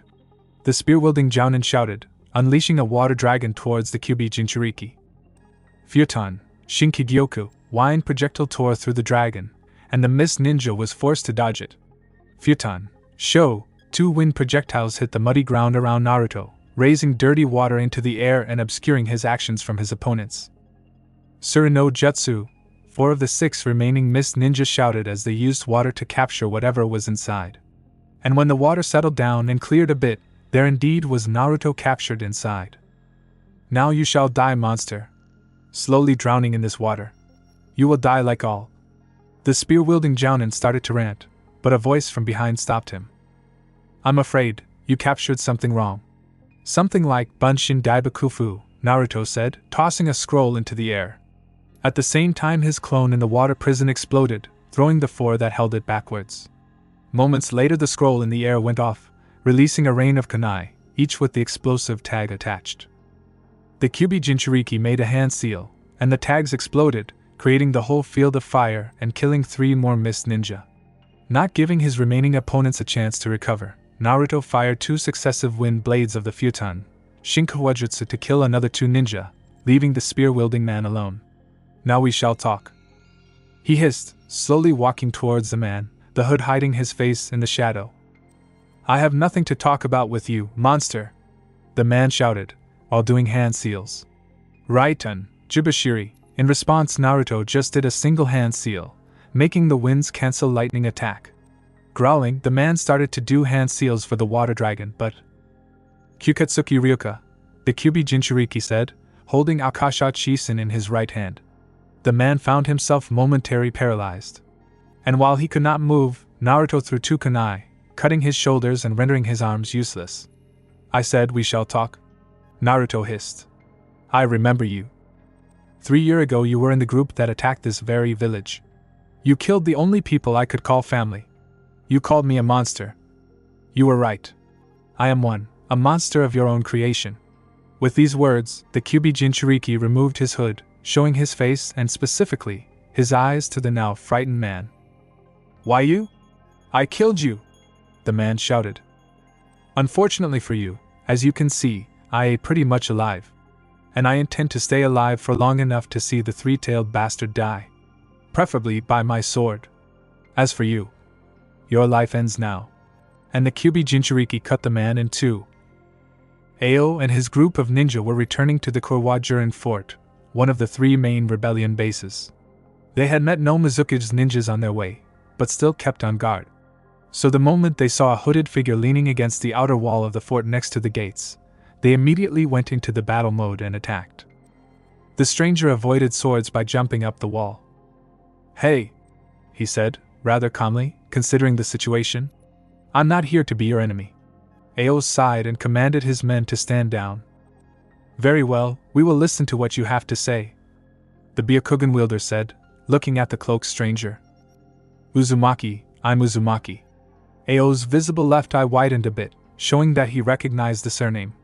And even though he didn't remember any Uzumaki being still alive, he allowed the stranger to continue. At one time I lived with a bloodline family in the southwest water country, but one day that bastard sent his ninjas to kill us. My whole adoptive family was killed. I myself survived on pure luck. I escaped the water country and traveled the world for years, training, getting stronger, preparing myself to kill Mizuki. I want that bastard to pay for his cries with his life. That story is good, but for all we know, it can be a lie, Ao said. Of course, with his Byakugan active, he could tell that even while the man wasn't telling them everything, he was honest in what he said. Give ye a reason not to kill you where you are standing. I could have infiltrated this fort and killed everyone in it.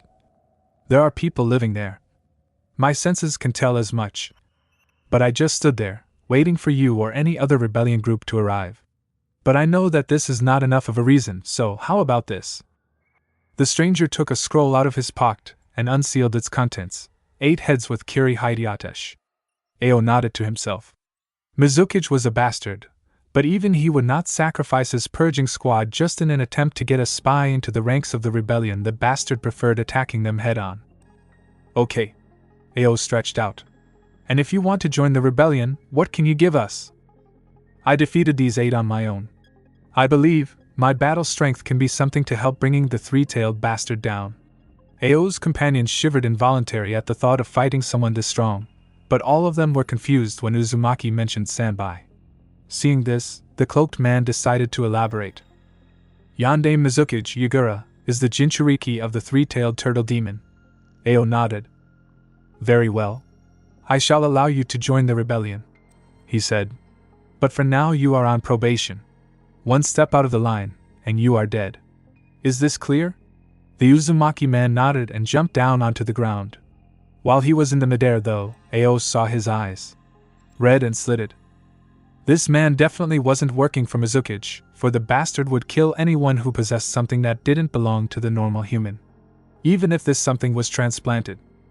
Mei Terumi, the Southwest General as she was now known, was sitting in her office in the Tuko fort, going through the paperwork. As one of the three leaders of the rebellion, she had to do this, even if she disliked it.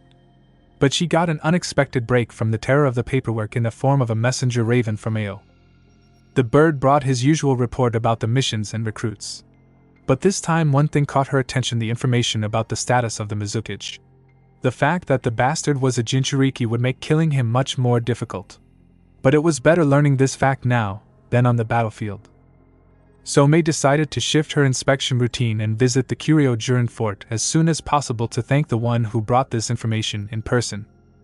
12 days later, Mei and a small group of her guards approached the Kuryo Jurin fort. The rebels, recognizing their leader, let her in after making sure that he was the real one, of course. The Southwest General went directly to Ao's office in the castle, where she found the man, fighting the mountains of paperwork. Seeing his leader enter his office, Ao immediately stood up and bowed. Good afternoon, Masama. What business brings you there this day? Good afternoon, you too, Ao. The Southwest General replied, sitting down in an empty chair in front of Ao's table, while her ninja squad stood guard around her. I received your report, and while this is not good news that we are up against a demon container, it is good that we learn this now. I came here to thank the one who brought us this information in person. Ao sighed. While I agree that the one who brought us this information should be rewarded, I do not think that you should thank him in person. He is the newest recruit for the rebellion and has yet to earn the trust. I also detected an anomaly within his body, but I'm not sure whether it is because of his sword, which happens to be sentient one, or not. I do not think that thanking him in person would be, he said before being interrupted. Ao, Mei hissed. You may be one of my most trusted men, but I'd like to do my decisions myself. I want to thank him in person. Ao sighed again and called his secretary. Akuho, be dear and bring Uzumaki-san here, he said to a petite brown-haired girl, who was barely a genin in strength and thus never saw the battlefield in her time in the rebellion. The girl nodded and disappeared behind the door. A couple of minutes later she returned with a cloaked figure following her. You summoned me, Ao Taicho? The man asked with a small bow. Then he switched to the red-haired woman of about 18 years old, who was sitting by the table, with 4 ninjas standing guard on her sides. The woman looked quite familiar to him, but he couldn't just pinpoint where he had met her before. Yes, Uzumaki-san. I'd like you to meet one of our leaders, the Southwest General, Mei-sama. The woman gave him a curt nod. She wanted to thank you in person for bringing such a valuable information to us, Ao said. Indeed, Uzumaki-san, Mei said, standing up and walking up to the cloaked man. You brought us a valuable information that may save many lives in the future. For this you have my thanks. She extended her hand, which the man shook. Thank you, Meiso Teicho, Naruto said while thinking, Redhead and Mei. Is she my adoptive Nei-chan? No. It can't be. I was the only survivor in the village and she looks different. But still. In the end, he decided that this Mei was just a look-alike and he didn't need to think about it too much, even if he didn't want to kill the hope of his Nei-chan surviving too. Unbeknownst to him, the moment they shook their hands, Mei too felt something like she knew this person. But remembering Ao's words that Uzumaki joined the rebellion only 2 weeks ago, she dismissed this feeling as nothing. Unfortunately, Uzumaki-san, I'm rather busy person as, without any doubt, you are too, so let us return to our duties. I will have Ao double your payment for the next 3 months as the reward for your deed. She spoke. Thank you, Meiso Teicho, Naruto said to her, before turning to Ao. Was there anything else, Ao Taicho? As much as I am honored to be here with Soteicho, I need to return to my guarding duties. Ao shook his head. No, Uzumaki-san, this is all. You are dismissed. And with a bow, the cloaked man left the office, leaving the leaders of the rebellion to their own discussions. Chapter 7: Rivers of Blood. Mei was sitting behind her table, going through various documents on that Uzumaki guy she had collected for her. He did feel like her Naruto-kun, but with the hard life she lived she didn't believe in such miracles anymore. And considering what she had found out so far, the chances of this Uzumaki being really Naruto weren't that big. The red-eyed swordsman could only be traced up to the northern Hai no Kuni where he boarded ship to Water Country. How could her little adoptive brother end up in the Fire Country when he hated Konoha so much? And if he did somehow, where he was for the last 3 years? Those questions had no answers so far. And above all, she had to worry about rebellion succeeding first. That bastard Mizukichi must pay for what he did. A little more than 100 miles away, Naruto was working his way through various rumors he had collected about the Soteicho. Her name, indeed, was Mei, but the info he had went back only a year and a half, when she first took command of a small squad of rebels in the forests of southwest Water Country. Where she came from and if she really was his Nechan, what she was doing for the first 20 months after the village was destroyed, he had no clues. And with the childhood he had had, Naruto never relied on a chance, unless there was no other option at all, so no matter how much he wanted his mate to be alive, he decided not to hope on it too much. It will only hurt more in the end if his Nechan really died, while he made himself believe she did not. It was about 3 months since Naruto had joined the rebellion, and so far, despite his high Jounin level powers, he was just a genin there. And as such, he was stuck with cordoning the fort yet again. At least this way he could continue his training with the help of shadow clones. Or no. Kyuubi Jinchuriki's enhanced vision picked up an object flying towards the fort. On pure instinct, he drew Akasha and estimated projectile's trajectory. Futon, Shinku Renpa, several arcs of the cutting wind were launched from the blade and a couple of seconds later, one of them hit the projectile. It exploded rather violently in the air, alerting everyone that the fort was under the attack. A minute later the whole garrison 43 ninjas of various strengths were on the walls, all of them trying to determine where the enemy was and what to do. In this minute Naruto managed to destroy 2 more mortar shells, though the other 2 managed to reach the fort, thankfully exploding in the unused yard. Those who had really long-range techniques were also helping the red-eyed shinobi to destroy incoming shells. With Ao away and some political business, the fort's commander was a large Jounin named Kaoru Akiyama. And the man, it seemed, didn't know what to do in a situation like this. Damn it, do something, we can't be shooting down those shells forever. Naruto growled. Do what? We have nothing against such a long-range artillery. Kaoru shouted back above the sound of another explosion. Improvise then. The Kyuubi Jinchuriki growled as he sent a wind blade at yet another incoming projectile. Silence was his answer, as the current commander of the fort had no ideas what to do. Damn! Everyone, listen, the blonde swordsman yelled, unconsciously amplifying his voice by drawing some yuki from the Kyuubi. Those with the long-range wind and fire attacks, try hitting shells while they are in the air. Earth and water users, you protect the fort walls. The rest with me. Why should we listen to your orders, Genin? Kaoru snapped at him. Naruto slowly turned to the man and looked into his eyes with his own, red and slitted, ones. Because I have an idea what to do. That shut the man up finally.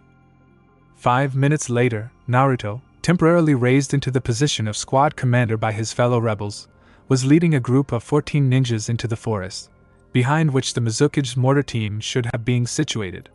Suddenly he stopped and raised his hand, making the others stop as well.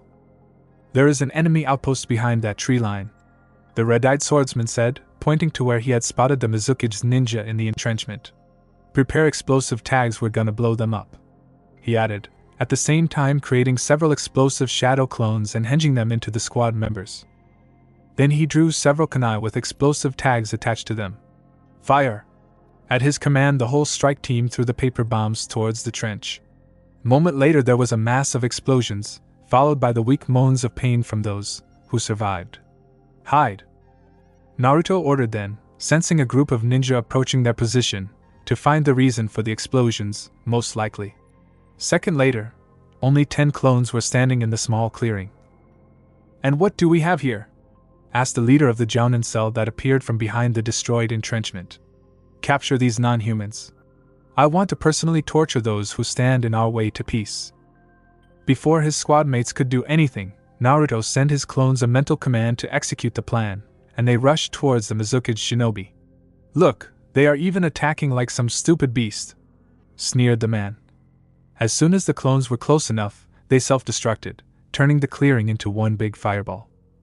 Only one of the Jounin survived this hell, but a kunai to his head sent him after his squad mates. "Okay, everyone," Naruto said as soon as the strike team crowded back together. "Now we are gonna split in two and attack their main forces from the sides. This should catch them by surprise as they are expecting frontal attack. Destroying enemy forces is our main task, but should we capture these mine throwers, it would assist us greatly in our fights in the future. So, try not to damage them much. And also try not to detonate the ammunition, unless you have no other option." "Hi!" his fellow rebels chorused, before splitting into two groups on their own. Naruto's group was small and had only 5 ninja besides him. The other had 9 shinobi and kunoichi. The Kyuubi Jinchuriki nodded, and the teams separated to do their missions. True to Naruto's guess, the mortar troop was stationed behind the forest, and consisted of 2 mine throwers and 3 crates of shells.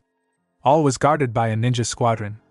Also true to his guess, most of that squadron was waiting for a frontal attack, though a good part of them was protecting flanks and rear.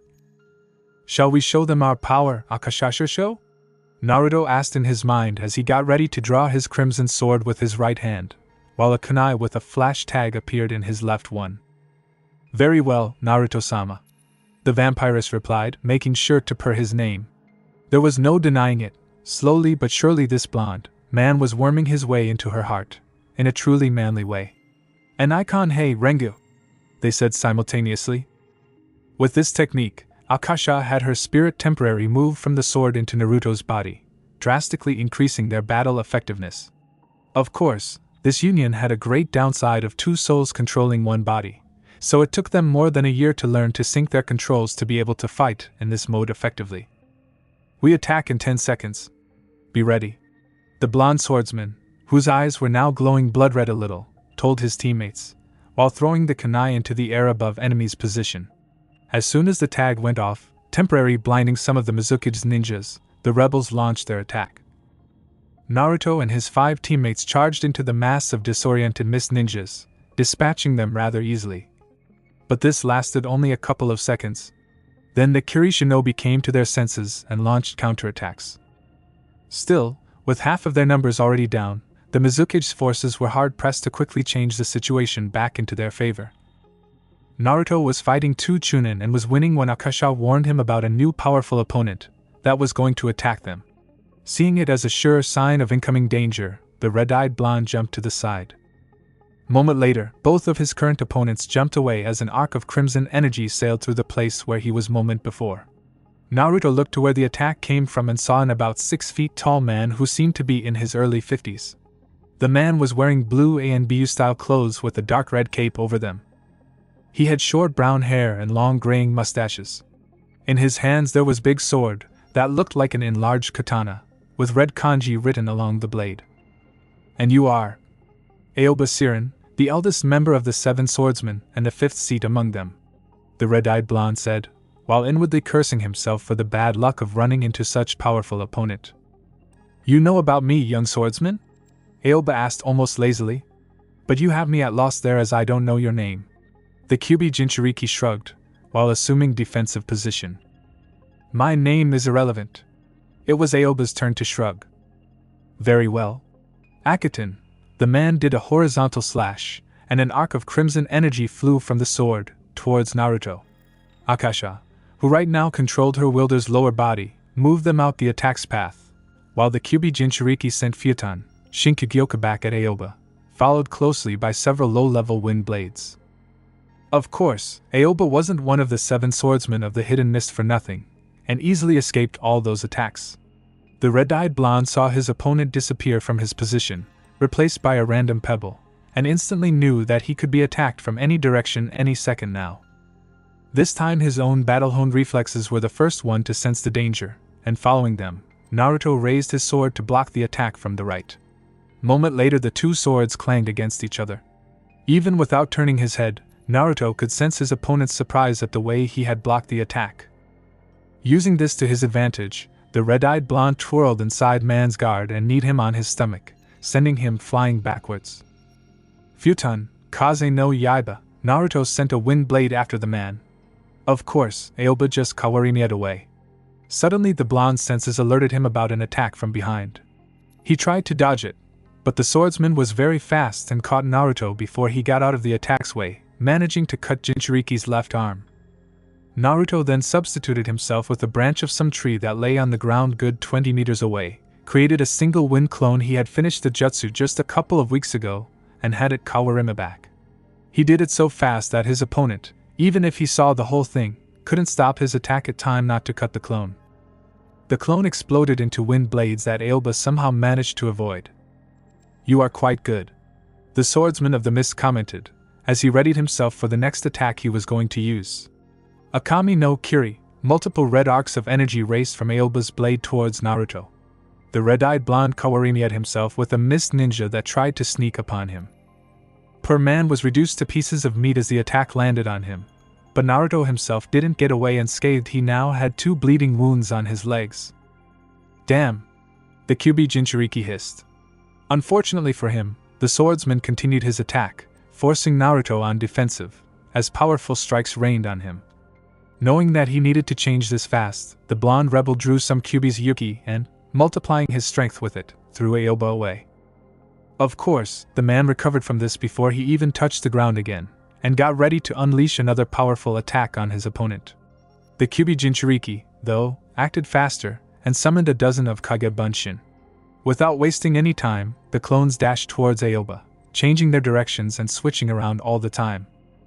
The real red-eyed blonde too was attacking, just behind his doppelgangers. Akamaru, the Kiri swordsman, spun around, sending a ring of crimson energy from his sword. Most of the Naruto's clones were destroyed, only 3 managed to dodge the deadly attack and their creator got hit too. Thankfully, the armor vest he wore protected all but his cloak from the damage. As the real Naruto was recovering from the attack he took, 2 of his clones managed to latch onto Aoba's arms, while the third one rammed shoulder first into man's chest, making him fall down onto the ground.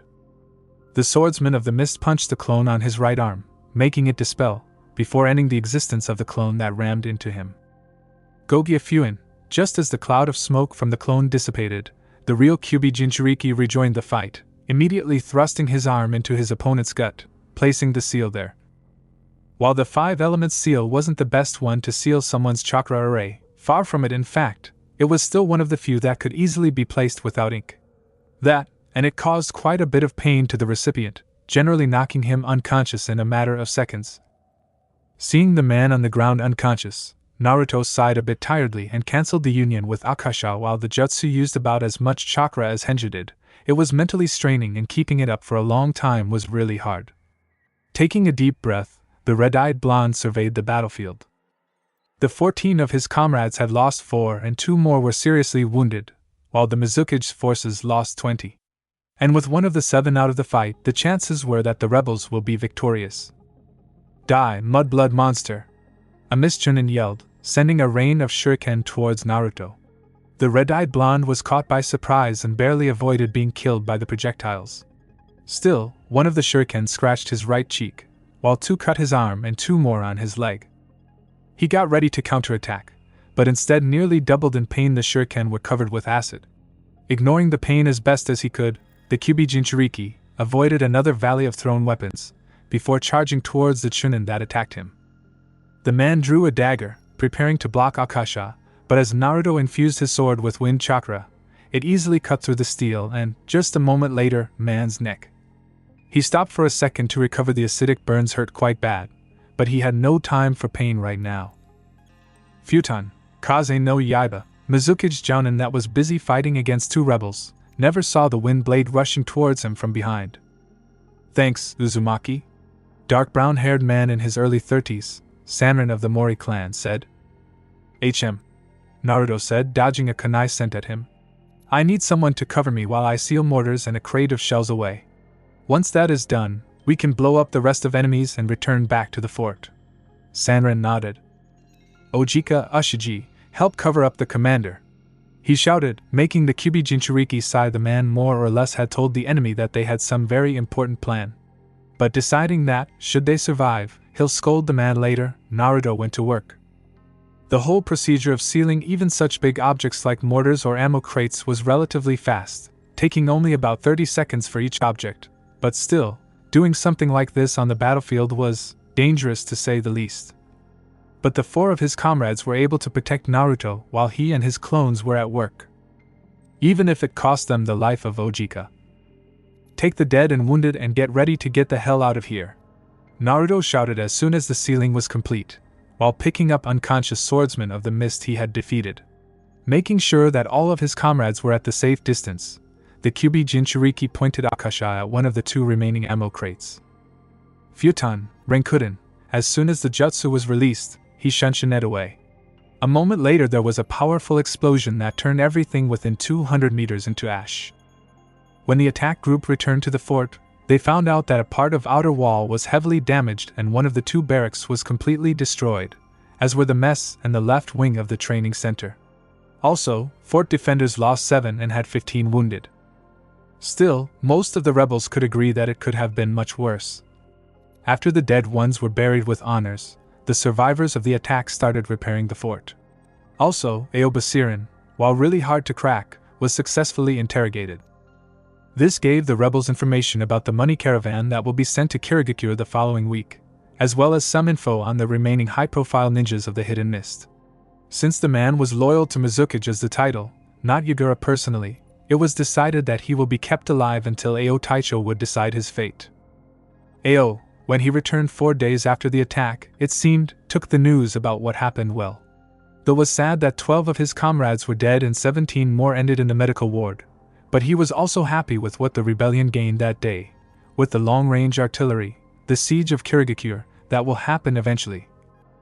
Would be a much easier task, and with the information that the captured swordsmen shared, they will be able to cut the funding of Yagura's army, weakening it. Because of his actions, even if they did cost a dozen lives of the rebellion ninja, Naruto got the promotion to the rank of Chunin with a recommendation for promotion to the Jounin rank. The young red-eyed swordsman proved that he was a good commander as well as a good fighter. At the same time, Kaoru was demoted back to Chunin rank as his indecision could have been fatal. The man was really unhappy with this, but he could nothing as that was the decision of the fort commander. Oh, how much Naruto did hate these kinds of missions. No, he had patience for such things, but he was one of the ones who preferred action. So laying low on the cliff, waiting for hours for the Mizukage's caravan to appear really got on his nerves. Finally, another 2 hours later, it finally appeared, 3 carts with chests full of money and 30 Chunin and Jounin that were the convoy. It's guarded really good. I doubt our forces at the outpost would be enough to crush those. A Chunin from the Yashitora clan said with a sigh. His brother, also Chunin, nodded in agreement. Well, Naruto said a bit cautiously. Ask for the help. I'm going to make an ambush at the Black River cliff side.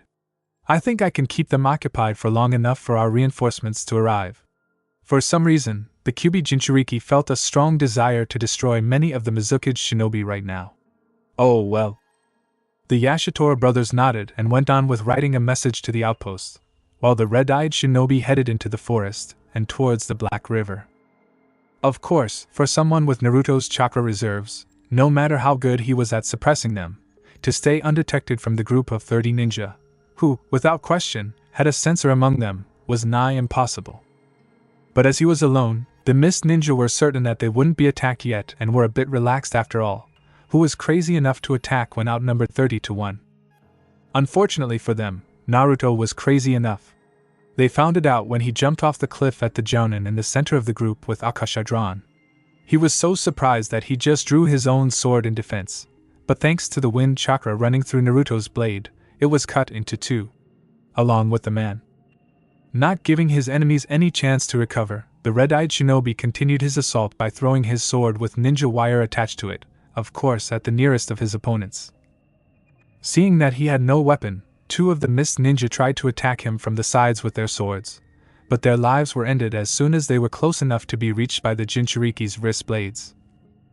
Naruto threw one of the bodies into a group of Kiri shinobi behind him, while, using the other as a shield, charged forward to retrieve Akasha. It took him a couple of seconds of dodging water whips to reach his blade, but once it was back in his hands, the red-eyed rebel shunshined into the group of mist ninja on the other side of the battlefield. Slapping a sealing tag on the back of the nearest enemy, Naruto quickly shunshined away. Yura Shursho, the Kyuubi Jinchuriki whispered, making a single-handed hand seal to activate the tag. Instantly a large black sphere appeared around the man who had the tag on his back. Second later everything within the sphere was sucked into the tag to be sealed away permanently. That was a portion of the ground and 8 Kiri ninja who were unlucky to be close enough. Suetun, Suryuden no Jutsu, several of the Mizukage dogs roared, sending water dragons towards the man who attacked them. Too bad, Naruto kawarimied away, using one of the rocks that were as thick as blackberries there. Several substitutions later, the red-eyed shinobi appeared on the flank of that group. Futon, Kaze no Yaiba, first 2 mist ninja didn't even have time to react when the wind blade tore through them.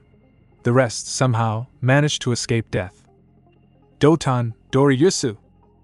Katon, Hausenka no Jutsu. Suetun, Taihuden, Naruto barely had any time to kawarimi away, as 3 powerful techniques were sent towards him. Still, earthen spikes managed to tear bottom of his cloak. And one of them even left a gash on the blonde's left leg. Damn! Naruto swore. The mist ninja had recovered from his surprise attack and started fighting more effectively faster than he had anticipated. Still, he was sure that he could overcome them, though it would be much harder now. Futon, Renkuden, the Kyuubi Jinchuriki didn't have time to see the results of this jutsu as he had to escape another valley of fireballs and 2 water dragons. Still, the screams of pain told the red-eyed shinobi that he had hit at least one of his opponents. Kyuketsuki Ryuka, stunning the group that tried to sneak attack him from behind, the blonde Jinchuriki shunshined high into the air. From there he threw several kunai with explosive tags attached to them, aiming for the groups of mist ninja. Then he shunshined back to the ground, as far away from the explosions as was possible without leaving the battlefield. Die mud-blood monster! Shouted one of the mist chunin that was close to the position Naruto reappeared at before charging towards the cloaked blonde with his ninjutsu drawn. The man may have been a more experienced fighter than Naruto, but he always, it seemed, fought against someone who used a certain kenjutsu style. So he could do only so much against seemingly random attacks that were the style Naruto learned from Kurabi. Needless to say, the chunin didn't last more than 30 seconds before Akasha tore through his throat. While Naruto was dealing with the man, another of the mist ninja attacked him with a kunai thrown at his heart from behind. Thankfully for the Kyuubi Jinchuriki, his armor vest saved his life once again. Picking the now dead man in front of him, the red-eyed shinobi threw him at his latest attacker, forcing him to stop whatever the jutsu he was preparing to launch.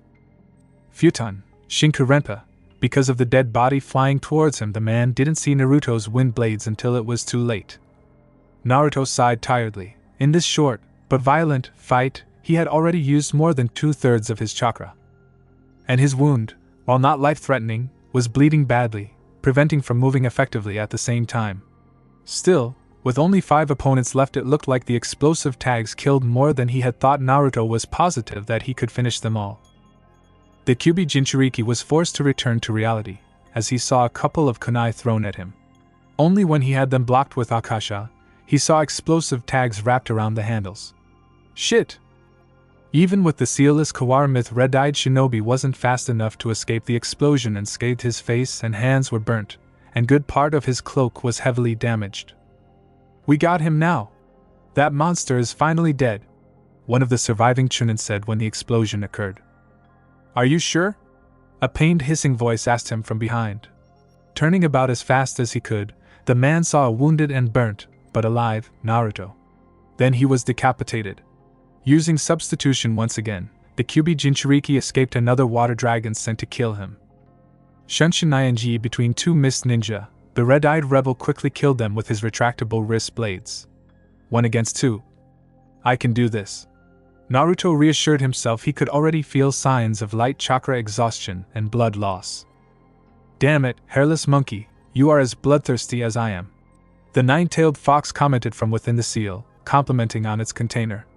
The blonde Jinchuriki just scowled and shunshined next to one of the two remaining Mizuki's ninja.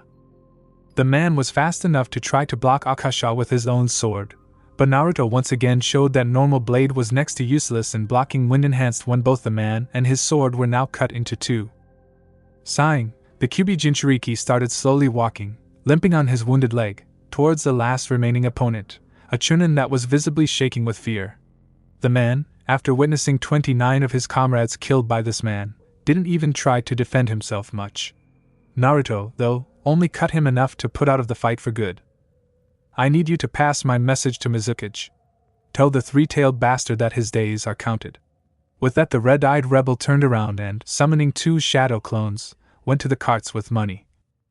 When the rebel reinforcements from the outposts arrived to the Black River, they saw Naruto, tired, burnt, and covered in blood mostly from the killed Mist Ninja and two of his clones leading 3 horse-pulled carts.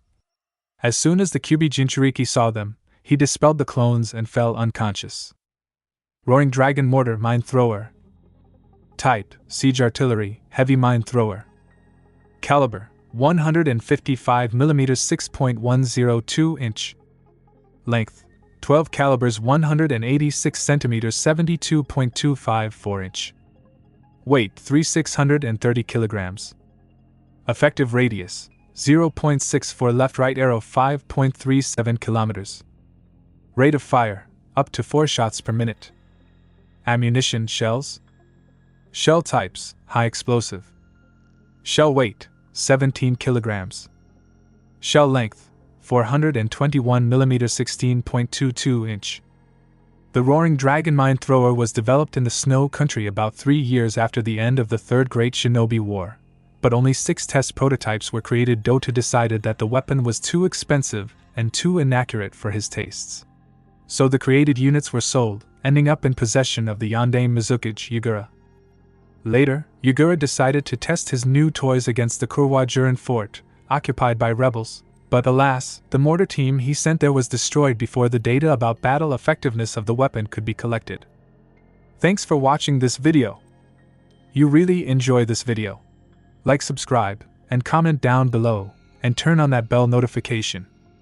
Don't forget to support and follow NHunter for writing that awesome fanfic, and also make sure to comment on this story, link in the description. See you in the next video.